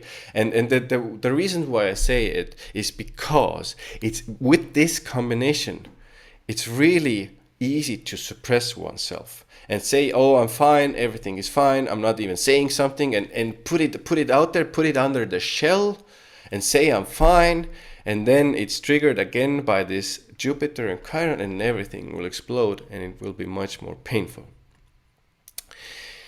So guys, let's prepare ourselves, and obviously some pointers are to understand, literally just understand what you're feeling. And if you notice yourself like going into that, let's say, spiritual bypass type of thing, like I'm fine, I'm okay, everything is fine, I'm not hurt by this, justifications running in the mind, this is where I would get a little bit careful and start to say, okay, so what did I actually feel about this situation? What they did this, and what did I actually experience in this moment? This is important for you to understand, because otherwise it will be quite uncomfortable to get through this. Now, we can say, I also wanted to add in, because Mercury is pretty close here to the full moon as well. So it's an opposition between the moon and Mercury. And Mercury in Cancer, it's quite an emotional, again, energy, because Mercury is the words and the thoughts we have. And Cancer is very emotional, feeling oriented sign, actually. And when I put this all together, it can be, when that explosion happens, that communication can be very, very emotion based. So when you're sitting there, maybe it's somebody outside of yourself, and maybe even let's say, if we're talking about more bigger picture, mundane picture, these words and things said and communicated to us can be very, very emotionally charged. And what is also, I want to say, because Pluto is shame. Pluto is very, very deep shame. So I also see this happening. A lot of shaming, a lot of emotional, let's say, communication being put out, and people even communicating very, very emotional, from the emotion, no mind there almost. And it can really turn into another pleasant one. And if you're like seeing somebody giving this emotional charge to you, maybe it's in a personal life, maybe it's out in the open, look behind those emotions. And this is what we need to do, is use that deeper Pluto transformational energy and actually Pluto, we can say opposite Mercury energy as well, to really penetrate deeper. What is happening actually? Ask these questions. What is actually causing this emotional reaction? What is causing this within me? What is causing this outside of me? What is happening deep down?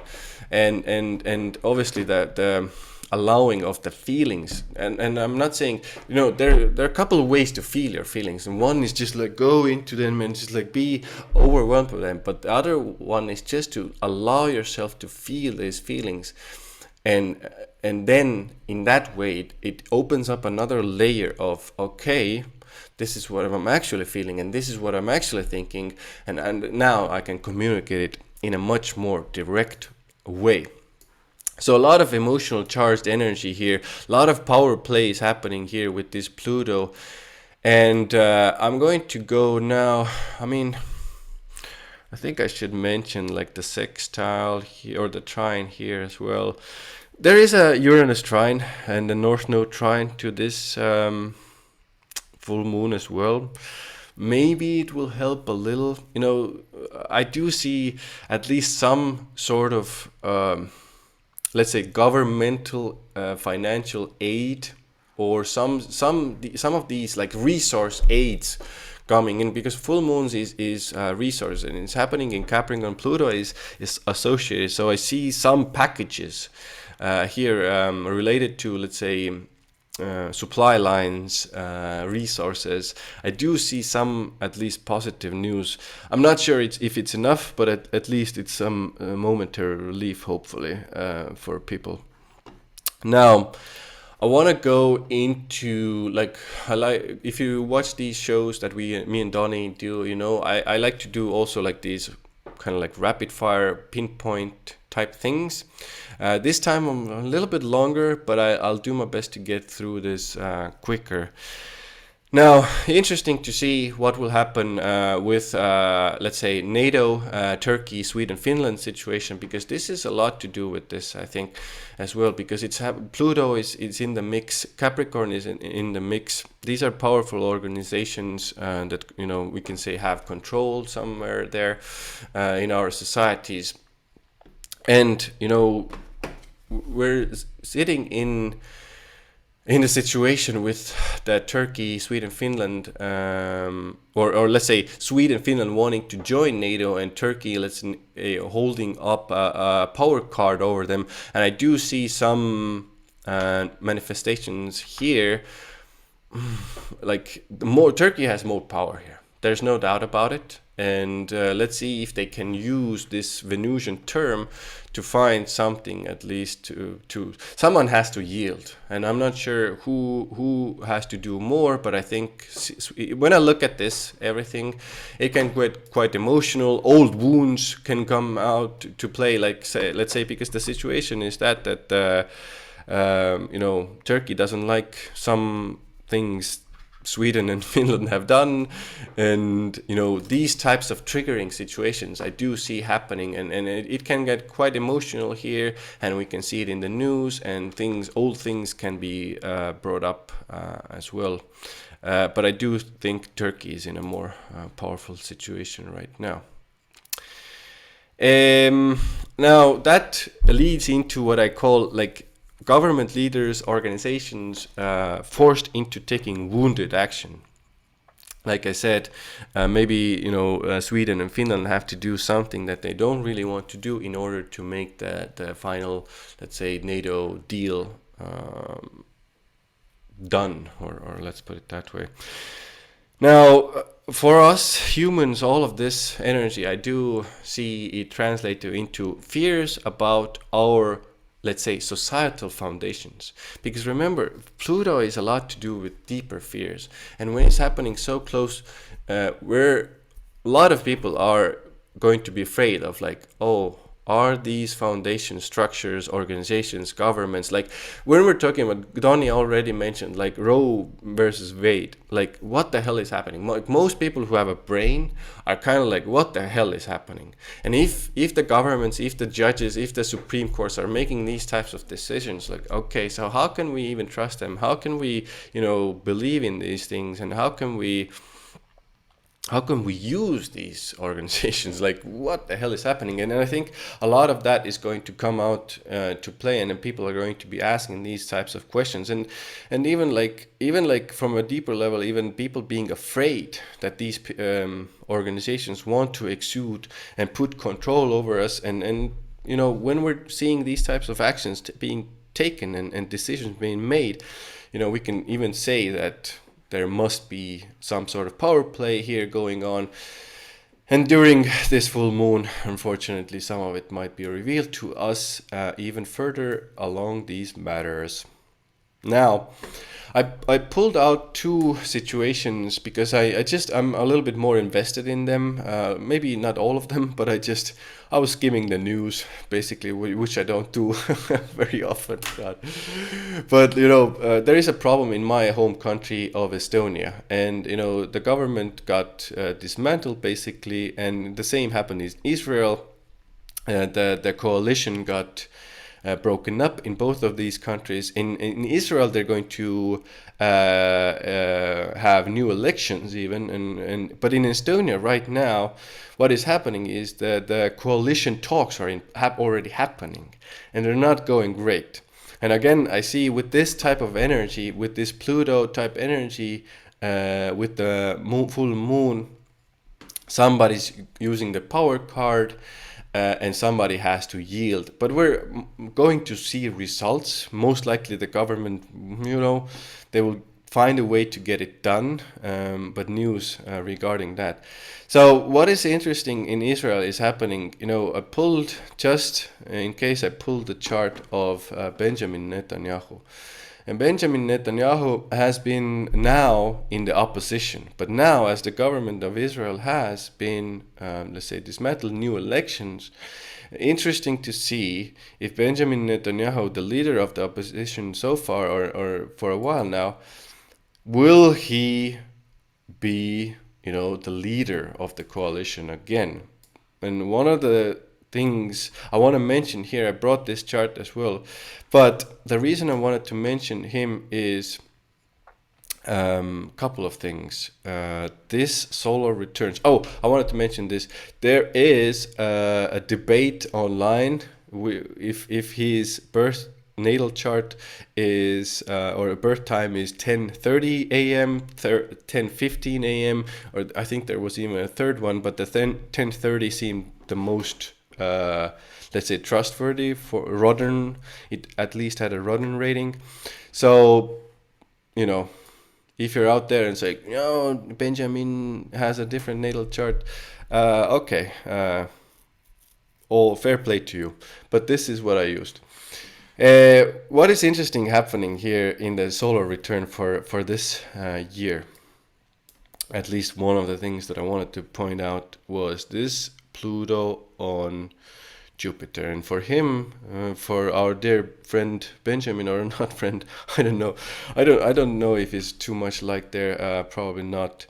But anyway, Pluto is on top of his ascendant ruler in the solar return chart. Now, 12th house is also hidden powers, hidden behind the scenes deals. Pluto rules it. Pluto is power anyway. Let's say transformation of power, and you know, rising to power.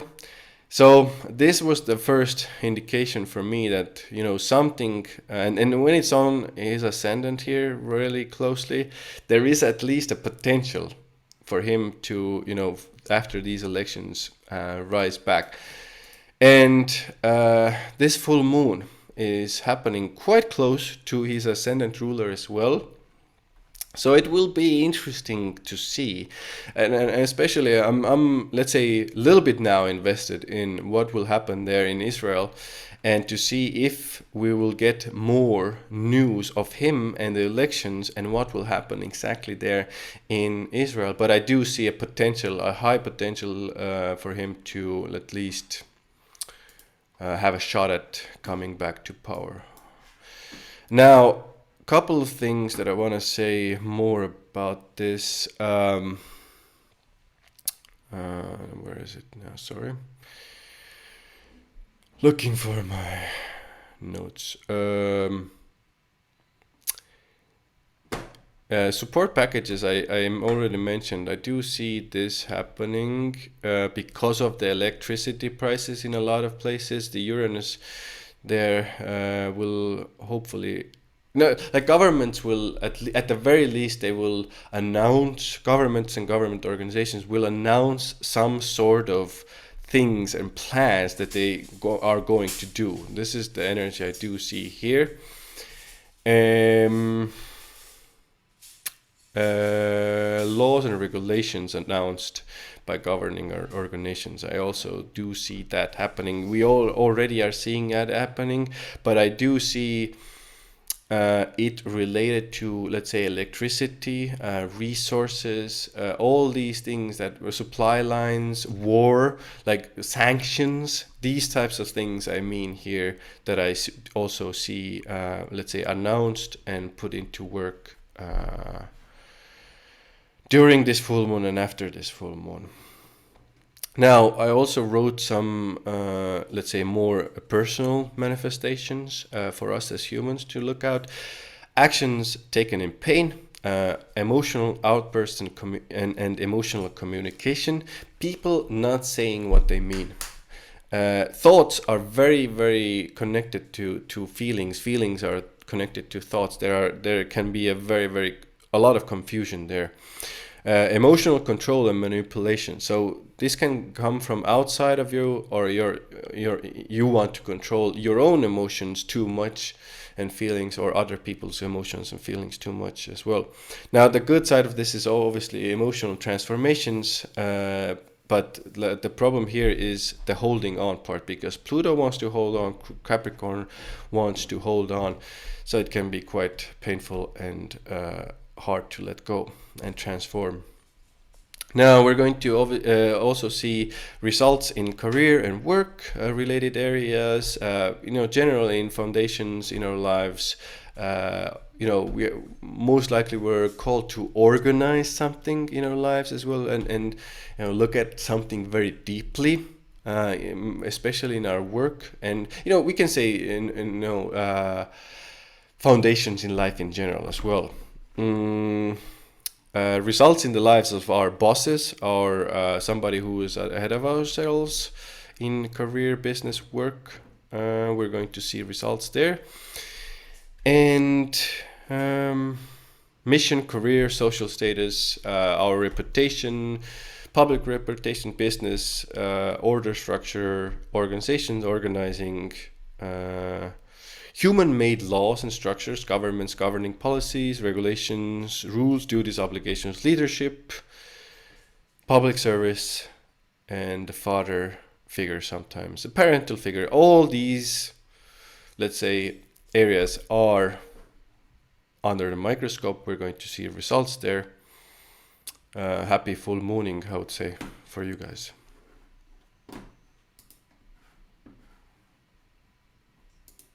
Interesting. That's a lot.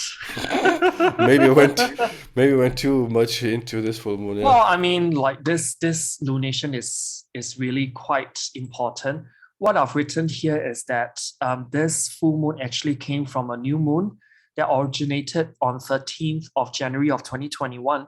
So if you have under this lunation some planets that's triggered, a good chance will be that the new moon that was formed on 13th of January 2021 is like an unfolding story that's leading up to this point. And in the middle, when the sun and moon are in a waxing square or opening square, this actually happened around on 13th of October of last year, which leads up to this new moon line 9 months later. And then after that, if I plus 9 months into this cycle, then you're going to have like a concluding sort of picture on 13th of April of next year. Okay, so for this full moon, what I've written here is that there is still like a continuation of Roe versus Wade going on. And that's because of the asteroid series, which talks about motherhood, and Mercury and the sun all in the sign of Cancer, all opposing Moon and Pluto in the sign of Capricorn. This is very much talking about what the Supreme Court decided regarding the reproductive rights of women and the impact that it has on their motherhood choices. and all those things, which I think is the collective psyche is still trying to digest in many ways.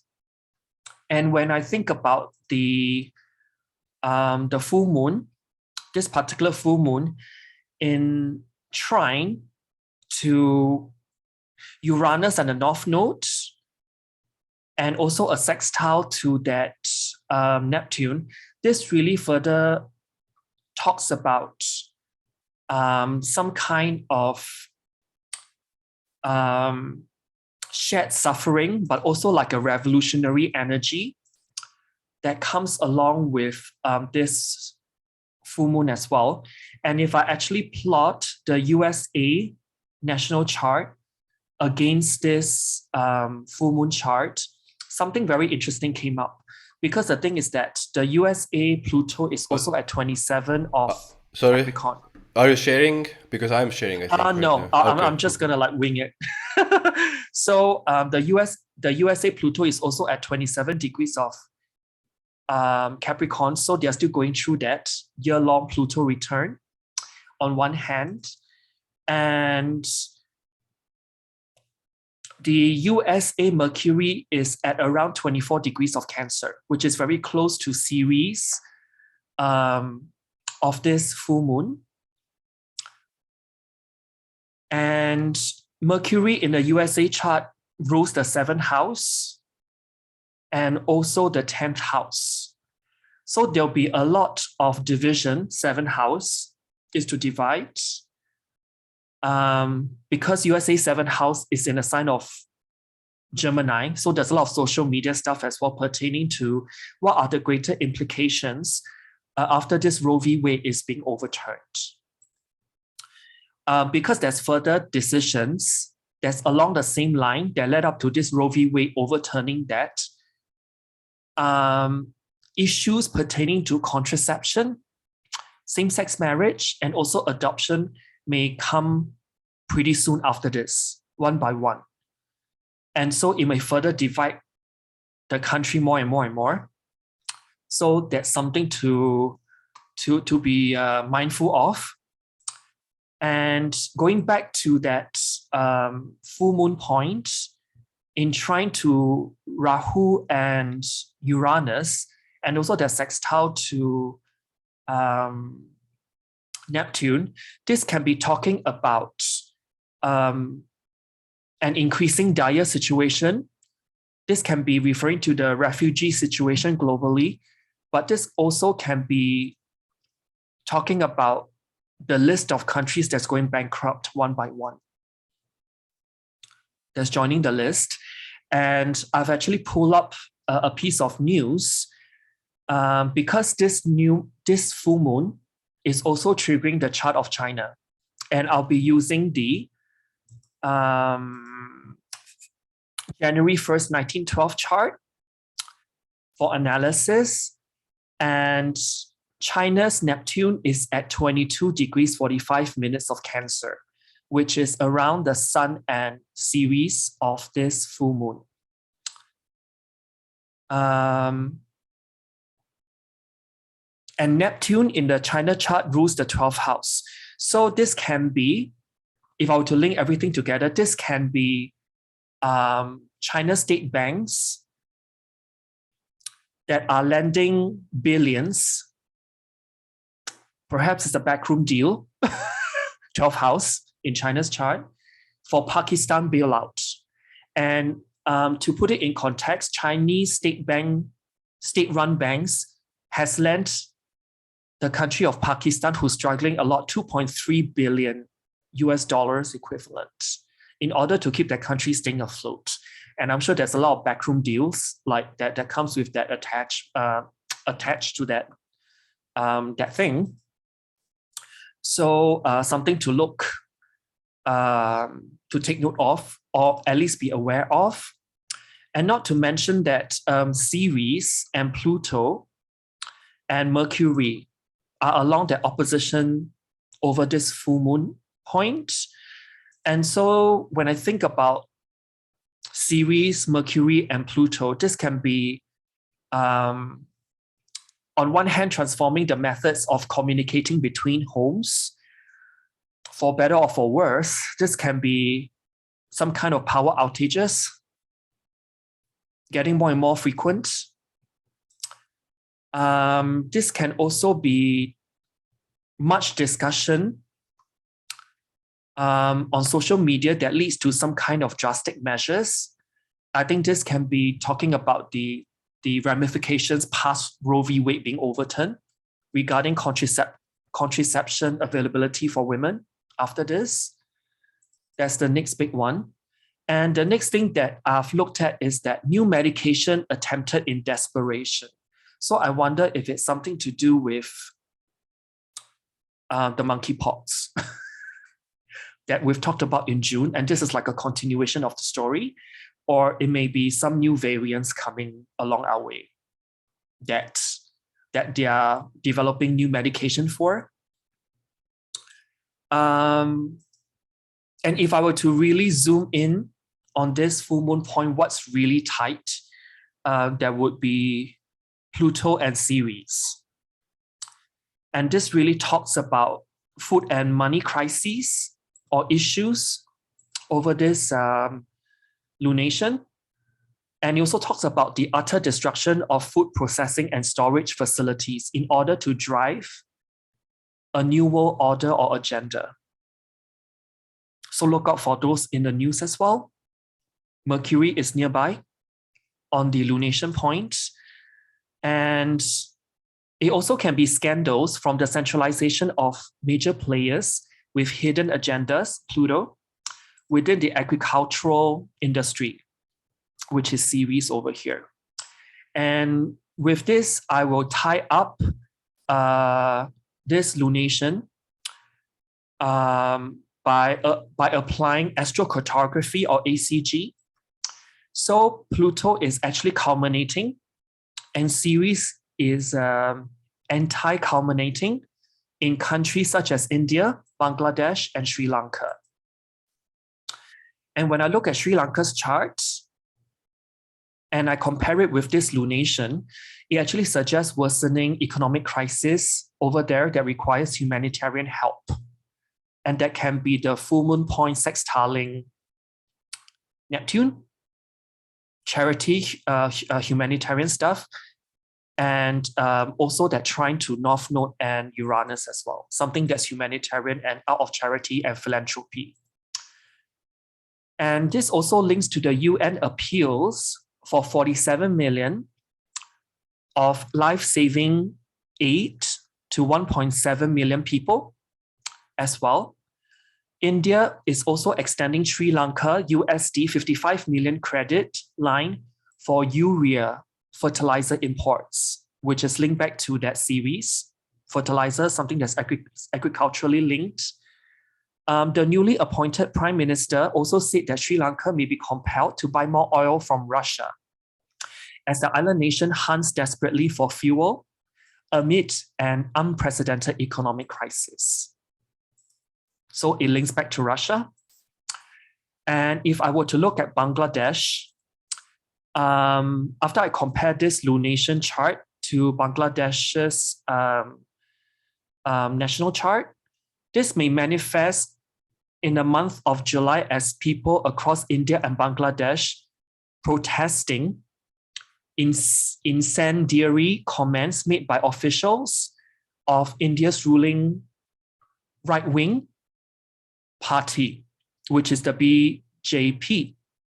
And protesters actually urge Muslim majority nations across the world to cut ties with India and ask the country to face the consequences until it punishes officials for derogatory comments against Prophet Muhammad in an escalating controversy that has sparked international furor against the remarks made by the BJP spokesperson.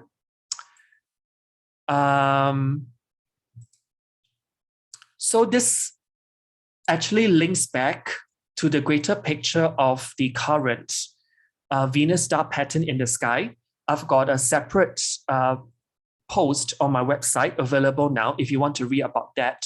But I feel there's a lot of emphasis that's coming up that's highlighting the Jupiter-Uranus conjunction that eventually will happen in April of 2024. Now we are already feeling that energy building up. But that's another story. Now let's go back to this lunation. I've got Pluto that's anti-culminating and series culminating in Guatemala, Mexico, and also the lines involved are also very close to the state of Texas. And I'll start off with Texas because the thing is that it seems that Texas, after this Roe v. Wade is being overturned, there's even more talks about Texas breaking away as an autonomous state from the US. And Texas might be the first to actually do just that. Let's talk about Guatemala, because when I compare the chart of Guatemala and this full moon lunation chart, it does suggest to me some kind of severe weather patterns and even more volcanic eruptions ahead. And this is the impending energies of that Uranus and North Node with Mars joining it later. We'll talk more about that in the new moon in July. So now let's shift to Mexico. When I actually compare the chart of Mexico and this lunation, I think this one is really talking about Mexico's migration policy. I think recently they've issued nearly 7,000 temporary documents and transit visas to members of a migrant caravan currently in southern Mexico. And hundreds of people are heading north in buses while others are spread out over various towns in the north of Tapachula, near the Guatemalan border, as they continue their trip up to the US. And the state that they are going for is got to bypass the state of Texas. So you can see all these are linked in a lot of ways. And last but not least, President Joe Biden and other Western Hemisphere leaders are setting up a roadmap for countries to host a large number of migrants and refugees, which is the full moon point contacting Neptune, North Node, and Uranus. This very much talks about that. And last but not least, Pluto is setting and Ceres is rising over Russia, and Pluto is rising and Ceres is setting over Ukraine. So when we talk about Russia and Ukraine, this really talks about, you know, the further raw material shortages and also the disruption to farmers who can't really like sow the crops in the upcoming season to be harvested. And this may actually it may further exaggerate or make the supply chain crisis globally worse. And last but not least, Ukraine was recommended to join the EU zone and also NATO. This may actually serve over this full moon as a turning point potentially for Ukraine, but in the bigger scheme of things, it may not result in a ceasefire with Russia. That's all I got for this lunation. And yeah, that's a lot to swallow, but hey, you know, yeah. So do you want to move to the new moon in Leo? Okay, this one. So this one will actually take place at 5 degrees, 38 minutes of Leo. And the main thing that jumped out at me is that Mars, Uranus, and North Node conjunction in Taurus, which will be exact on 31st of July to 1st of August of this year, depending where you are. And they are all squaring Mercury in Leo over this new moon. And Mercury is still in a square with Saturn in retrograde. So essentially there's like a T-square configuration highlighted in red. Also, Mercury and Chiron are in a trine position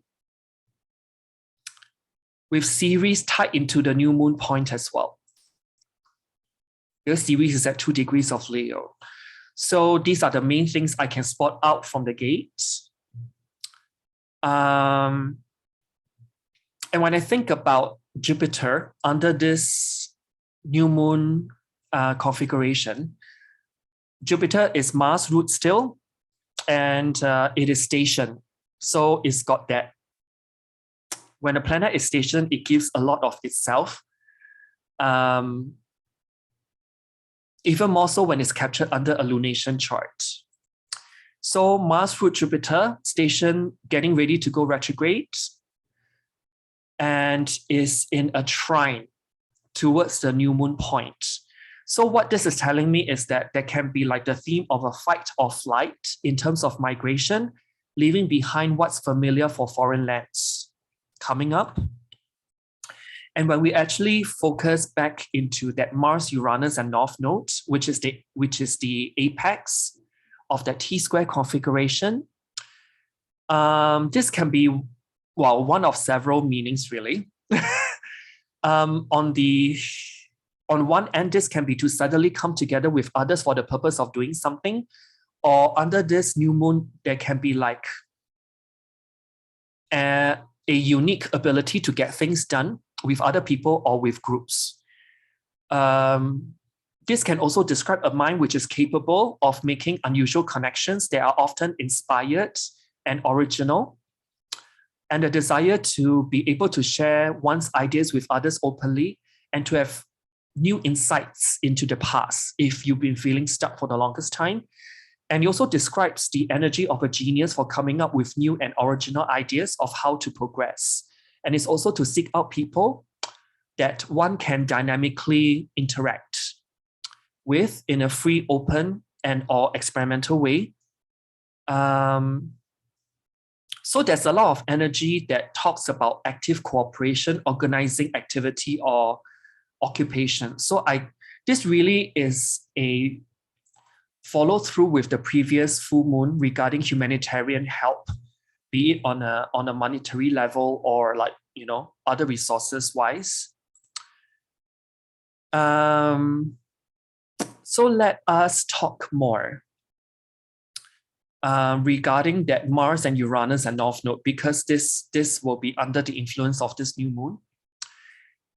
So the last time Mars, Uranus, and the North Node were together at around 19 degrees of Taurus, this was a long time ago, specifically 324 BC. And that's when Alexander the Great's legendary victories established the Hellenistic era, which lasted 3 centuries until the emergence of the Roman Empire. So when we talk about Mars, Uranus, and the North Node coming together, this seems to be markers of some, if not very big significance. So for ordinary mortals like you and me, and also Ian, the first half of August will be uncomfortable, disruptive, accident-prone, bad-tempered, as the explosive, overly excitable, no compromise Mars-Uranus North Node conjunction is also picking up the energies of Saturn and also Mercury as well via squares. And this adds to the weight of the irritations until at least middle of August. If I actually compare this chart with the UK chart, UK's second house Neptune in Scorpio is at 18 degrees. So this Mars, Uranus, and North Node will be opposing UK's second house Neptune in an almost exact opposition. So I'm expecting this new moon will actually set off something for the UK in terms of financial repercussions. And by the way, I've also compared this lunation with Russia's 1917 chart, And Russia has got Sun Mercury in Scorpio. That's not far away from this Mars North Node and Uranus point. In Russia's 1991 chart, Venus and Pluto are also in Scorpio, very close to that South Node of this lunation as well. So there's a lot of things going on in the UK and also in Russia. There's the two things I want to pinpoint. But if I were to really be honest, this triple conjunction of North Node, Mars, and Uranus, when it picks up that Saturn and Mercury, what's really more highlighted here is that tightening of the square, the very last square, it's not exact, but it's close, of that Uranus and Saturn, which will be very tightly close together in Q4 of 2022. So this Mars and North Node coming together with Uranus is just kind of emphasizing that story. So I would actually think that over this new moon, there will be major geographical events, large-scale transportation or industrial accidents, and also turbulent weather. And the impacts of this might actually drag it out until like later this year. So it's like a trigger transit of a longer term issue. That's what I'm trying to say. And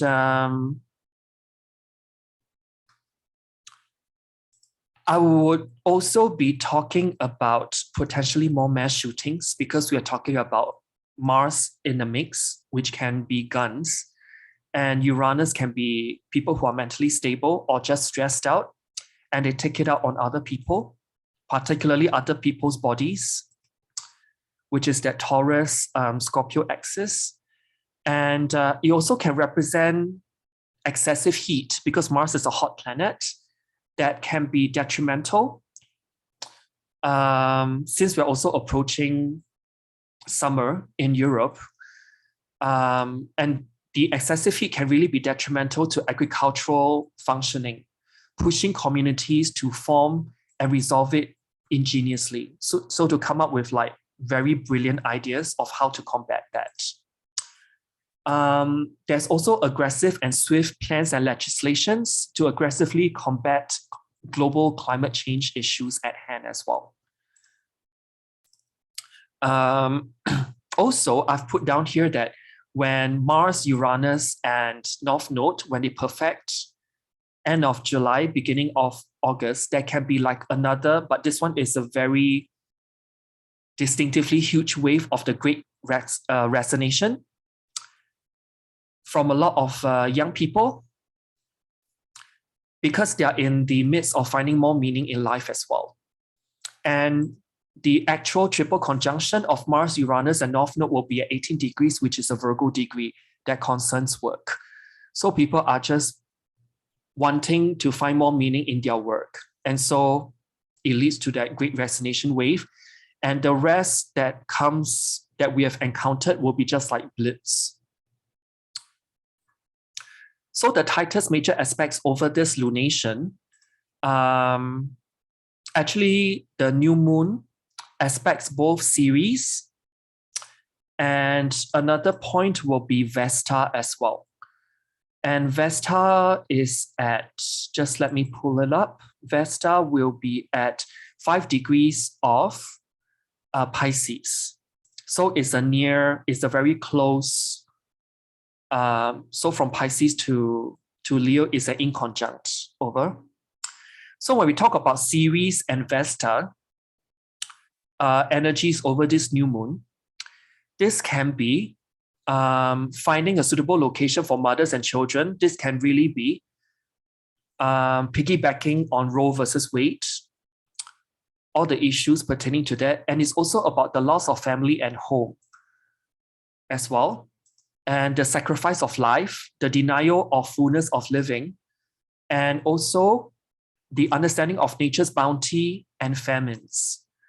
So, and the identification of suitable farming locations and the legislations that may come along with it. So if I were to bring it back to the astrocartography, when I look at that Mars, Uranus, and North Node, it is actually culminating close to New Zealand. And I've looked at the recent news of New Zealand, and New Zealand is actually proposing to tax farmers for livestock births and to tackle greenhouse gas emissions, according to a new draft plan brought out by the government and farm representatives. Farmers whose farms produce gas will be taxed from 2025. But those farmers who reduce emissions through feed additives will gain or get incentives. They can also use on-farm forestry to offset emissions. So there's that Vesta and Ceres energy that's closely tied up with this new moon. And if I were to look at Mars, Uranus, and North Node, there's anti-culminating. Where it is anti-culminating on Earth, it actually cuts across Eastern Africa and passes through Italy, Germany, into Scandinavia. And this can be piggybacking on what Ian mentioned about the Sweden and Finland and the whole Turkey debacle regarding NATO, coming from that as well. And let's start with Italy, because I've actually went on to look at how Italy is manifesting this story over this new moon. And this lunation, when I compare it with the Italy chart, it actually points to, or it may point to, the European Commission has approved under EU state aid rules a 55 million Italian scheme to encourage freight transport to shift from road to rail. The scheme is part of Italy's national plan for complementary investments that will supplement the Italian Recovery and Resilience Plan with national resources. The scheme is aimed to modernizing intermodal equipment, namely trans-tainers, reach stackers and shunting vehicles at interports and intermodal terminals to encourage freight transport to actually offer like a greener mode of transport. So that ties into the green energy thing of this lunation. So under the scheme, the support will take the form of direct grants to all interested interports and intermodal terminal operators that are part of the Trans-European Transport Network in Italy. And the scheme will run until 31st of December of 2026. So how about Germany? The only thing that I can pick up from Germany when I compare this with this new moon lunation is that banks raising inflation forecast for 2022. And if I were to go further, the Mars, Uranus, and North Node combination, they are actually setting in the countries of Ecuador, Colombia, and close to the east coast of the USA. So now let's start with Ecuador. When I compare the Ecuador national chart and this lunation, this can be talking about Ecuador being the host to the third largest Venezuelan refugee and migrant population worldwide. While a majority of the 500,000 living there are undocumented, Ecuador's decision to begin regularizing their status will start providing those that benefit from the initiative with legal protection and stability. It will also ease their access to rights, basic services, and the job market, helping fast-track their socio-economic integration into Ecuador. So how about Colombia? But for Colombia, I'd like to also pull in USA as well, because Mars, Uranus, and Rahu is also setting along the east coast of USA as well. So what this actually can point to me is that the presidential voting results from the recent election points to potentially a watershed moment in US-Colombian relations, since both candidates from Colombia are questioning some of the fundamental tenets of the US-Colombian relationship. And where does Mars, Uranus, and the North Node rise in the world when this new moon occurs? It's actually rising in Russia, and the lines are actually cutting across India and Bangladesh. India and Bangladesh are actually highlighted by the full moon earlier in the month as well. So the story is somehow like a continuation over there for India and Bangladesh. And Mars-Uranus-Rahu is also rising in Southeast Asia, particularly Thailand, Malaysia, where I am, Singapore, and also Indonesia. So for Russia, where this triple combo is rising, it's mostly talking about the threats of employing nuclear weaponry in the war. So what about India and also Bangladesh? I think it's the continuation of the backlash of Islamophobic comments and boycotting India. So we will see actually more news headlines as we move further into July, into August, regarding this, pertaining to idealistic and religious differences, which may result in religious-related refugees from being the minority religious group in India, spreading to other neighboring countries. And how about Southeast Asia? The T-square of this triple conjunction highlighting Mercury and Saturn. This may simply imply the supply chain rerouting, with countries finding alternative sources of resource, be it food or fuel. And this is because this stems from declining exports to combat inflation in their home countries. So an example, before I close this off and hand over to Ian, is that Malaysia may actually extend a sudden ban on exports, such as fresh chicken, which started on 1st of June, over that Mercury retrograde, squaring Saturn. And this lunation can actually represent like an extension of that. So Singapore have found alternative sources of chicken coming from, I think from Thailand. But I heard in Thailand, they're actually feeding those chickens wheat or the green man. So I wonder if that will affect the import of Thai chicken to Singapore. And guys, I'm talking about actual chicken. So, so anything, Ian, you want to add according to this this chart we are looking at, where people can know where you're living right now? It's okay.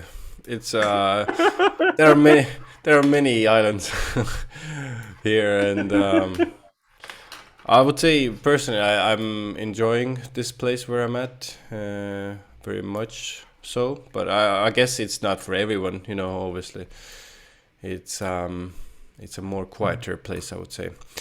But let's talk a little bit. I'll do a little bit of a quick fire again. I did my best to put the new moon and all the conjunction and everything into one kind of like pot. And let's just give it a go. So rapid fire, here it goes. Material and earthly pressures push us into taking action and leadership out into the world, or out in the world. Now, I think I also see a lot of people changing their ways of how they use entertainment, how they do fun, because of those pressures. And I think I see a lot of people, you know, cutting back on entertainment, cutting back on fun, putting it into more of a practical, earthly way to create more resources. Maybe, you know, farming is a big area, definitely.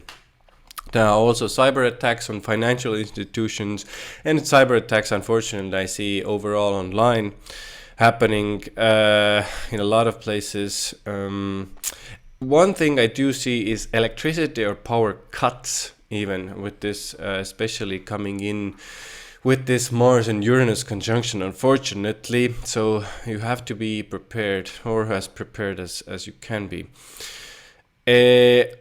sudden acts of violence. I say this with a heavy heart, but I do see this happening, obviously, with the W situation happening in Ukraine, but also in a lot of places, other places. We are, in that Roe v. Wade. Things are getting heavy there. Protests already happening. Texas. Tony mentioned Texas. It's just heavy heart when I talk about this, and I do see, unfortunately, this violence happening more and more in a lot of places. Now, also from a negative perspective, earthquakes, forest fires, I do see with this energy as well. In extreme cases, unfortunately, I've seen volcano eruptions as well, even with this energy.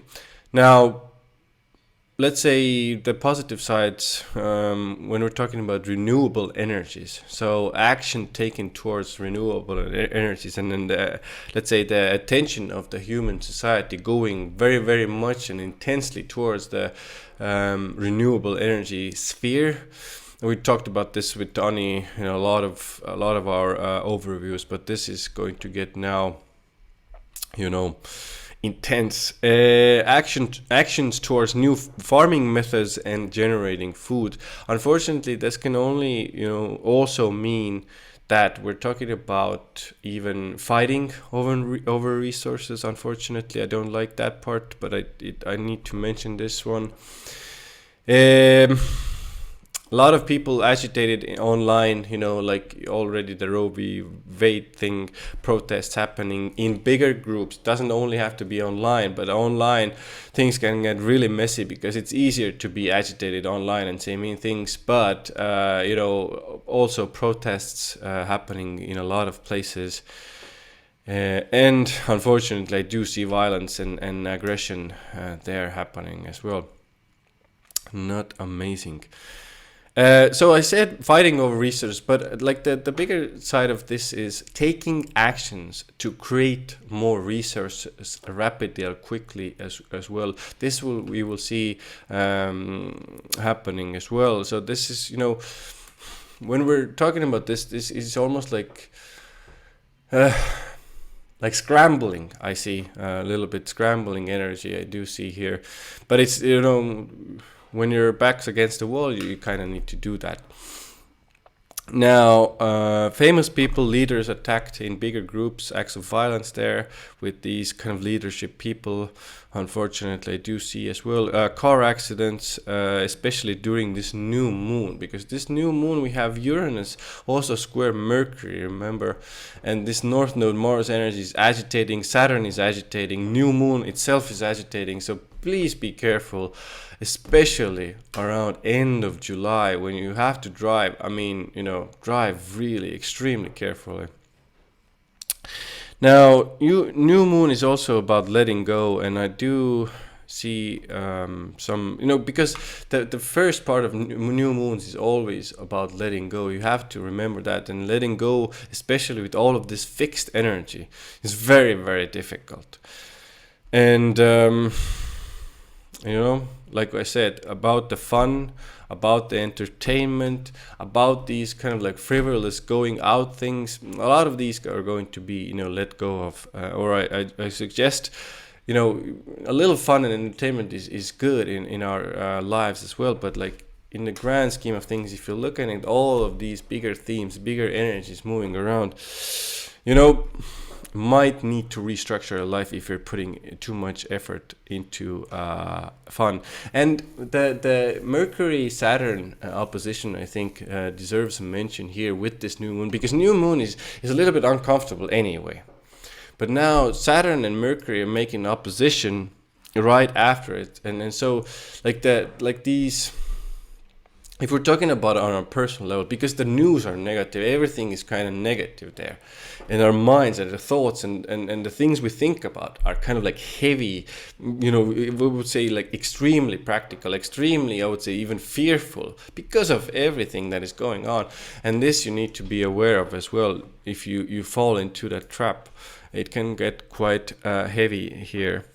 But like I wrote down, I have a couple of more, but I wrote down let's say, a sentence here as well, like, because it is in Leo, and it's happening in Leo, the new moon specifically, and all of this heaviness is surrounding it and is around it. But like, it's still about, you know, being independent, being autonomous, and it's about the heart energy. So I think it's still this new moon, like, in the end, if we want to say it from an internal perspective, it's about finding that courage, like really big heart courage, and putting it out into the world, becoming more independent, and like starting to create all these things that we actually need in the world. And I think it's been kind of like, this crisis is showing us, I think, in a lot of ways, like all these stupid things that we've been creating as a human society, because there's so much focus right now, guys, on entertainment. Like, if you look at our human society and how much of it is focused just solely on entertainment purposes, like entire industries like put in place to entertain people, to numb them, to make them feel nothing, to just, you know, just like to suffocate them with entertainment. It's quite magnificent how much a veil has been put on, and you know, people are demanding it, people are going with it. That's why there's a business, that's why there's an industry even for these areas. But if you change course, if you make changes, you know, I think we can, you know, start creating better things and better matters here. But like, new beginnings, let's say I'll let's say pull it together with the new moon here. New beginnings with, you know, having fun with children, you know, with people who have heart problems. I do see a little bit of a, let's say, heaviness here, so be careful here as well. Romantic interests, risk in investments, creative projects, everything glamorous, celebrities. I think we see stuff happening there. Creative creative arts, creative expression, self-started businesses, entrepreneurship, a lot of happenings, new beginnings there. People in politics, entertainment, theater, these areas all will be under the microscope, and we will see new beginnings there. I want to say a couple of more things about the new cycles that are beginning there, with actually Uranus, North Node, Mars, and actually Mars and Uranus all together in that cluster in Taurus as well. So, couple of things. I already mentioned fighting over resources and taking action. I think I see that a lot now for this cycle, and putting in efforts to create new material, food, literally food resources. Fighting over land, even putting in efforts to develop land itself. Huge influences now. And when I say fighting over land, I unfortunately see it. You know, we can say that it's already happening in Ukraine, but it's going to unfortunately continue. Putting in efforts and innovation into how we preserve the resources we do have. Like this can happen in, you know, in our personal lives, but these innovations will happen in our communities, in our, you know, systems, economic systems, of how we actually maybe even dry food, maybe even, you know, make some, you know, these things, how we can actually preserve food for a longer time, or resources in general for a longer time. These will really become the focal point, or the focus point for us going forward for the next cycle here. Natural resources innovation, farming with machines and computers. These will also, you know, I see two separate things. I do see a more holistic way of approaching farming emerging, like biodynamics. I'm personally going into that with one of my, let's say I will start doing that now soon. And but I also see the second part here is like very computerized and very machine-like farming happening as well. Very, very automated machine and doing that farming like that. But also the positive side, farming together in communities. I think Donny already said that, for farming in big groups, farming in you know, these pulling in resources, taking action there. But sometimes fighting, aggression can happen there as well. How about decentralizing the crops? You grow one, I grow one, then we like swap around in our community. I definitely see like the decentralization somehow happening there, and most likely the blockchain somehow distributing it in some shape or form as well. I do see these developments definitely, and these are needed developments and necessary. And also preserving food in bigger groups as well as in our communities. Now, innovation in I would say even farming machines. I said computers, etc. I do see a lot of that happening. Like even new machines coming in, and these types of things, techniques coming in as well.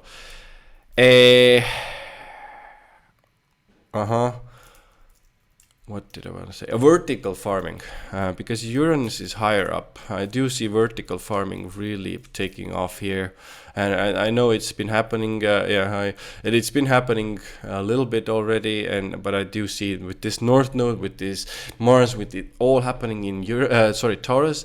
It's going to be quite big. And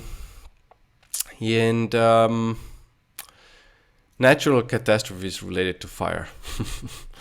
But this is how I end. This is how I ended. Oh, guys, difficult times for us ahead. I just keep on seeing that Uranus and Aquarius energy is like the on-off switch. So this can really mean blackouts potentially, because the power is on and off, on and off. I think as a parting outro for this month, although we are expecting shocks and unpredictability in the areas of banking, food and agriculture, real estate, supply chains, and energy distribution, all those Taurus things. On one hand, this actually adds fuel to the disputes and wars already in play. I will also expect as we go from late July all the way to August, there will be this intensification in the already volatile financial situation. So things like banking, food and agriculture, real estate, supply chains and energy distribution, you should not be too surprised that there will be a lot more surprises coming up. And this also includes something like food shortages and price increase. We are not immune to that. Crop failures due to bad weather, blackouts and fuel poverty, leading to disconnection, bankruptcies and revelations of corruption and also money laundering, and inflation off the charts as well. But I think we need to pay close attention to what is happening currently in Sri Lanka, because there can be like a potential for explosions of violence, rioting, and also civil unrest with that triple conjunction. Mars, Uranus, and Rahu, pitchforks and torches, as well as misery and hunger drives people to extremes, which is that Uranus energy. Because if we think about Taurus, it's really like the basic necessity to be clothed, to feel safe, to be fed, like all those like basic human needs for stability. So look out for what's happening in Sri Lanka to spread as the year unfolds. But it's not all bad news, because I don't want to, just be taking that role over from Nicola. This triple transit of Mars, Uranus, and North Node, this can also trigger a huge awakening as well, and also massive quantum leaps in awareness of the issues that we face, leading to positive action and change as a result as well. And as the system collapses, it'll be obvious that globalism simply doesn't work anymore. And many more people will begin to see through the illusion. I think that's the most important thing that comes out of all this. And so all of us may have some sudden realizations and revolutionary ideas that can open up new pathways to achieve security or just plainly transforming our values. Tap into the patience and steadiness of Taurus, because Uranus in Taurus, it may take a while to get those changes fully implemented, because Taurus is a slow sign. So in the meantime, while you're feeling super agitated, just make sure that you take lots of deep breaths and count to 10 before you jump into anything.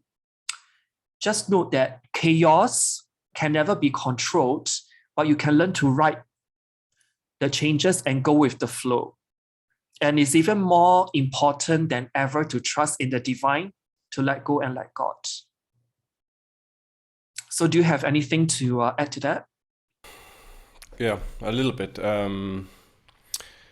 Guys, you know, the time of like fun and games, I think most people understand, is over, and you know, we need to take things seriously. And I suggest you do that as well, and make necessary plans, make necessary changes in your life, and very practical, very earthly.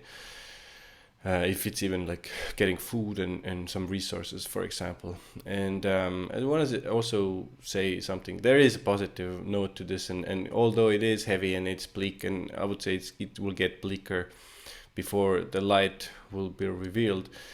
It is the point of what Donny said is for this to awaken as many people as possible, to make better decisions, to understand, because we've been like, let's be really honest, most people have been really just like total slumber. These actions and the way we exist and coexist and live as a society, these are, you know, a person can look at these things and you can very easily see that things are not working, but you know, most people haven't been able to do that. Now is the time to see and understand. Now anybody say, oh, let's go back to normal. Oh, when we're going to back to normal, just into our slumber and more Netflix and more, you know, get that, you know, drug pipe into your neck and get zoned out. You know, that is not possible anymore, at least for now. And we need to make better decisions. We need to basically come together, those of us who can already, and start building better systems, build better communities, build better ways of coexisting together. And let's do that.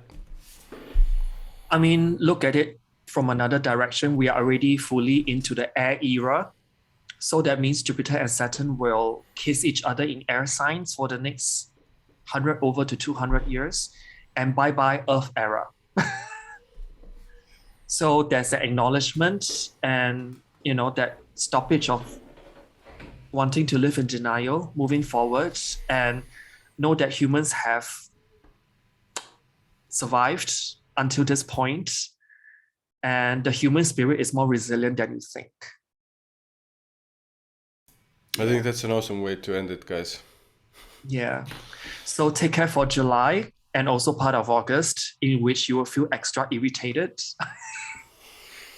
And if you feel you need to be part of the Great Resignation wave that's coming with that triple conjunction of Mars, Uranus, and North Node, then, you know, you gotta go with it. Yeah. Thanks, guys, for listening, watching. All the links in the description box below. See you again soon in the next month's overview. Ciao. Ciao.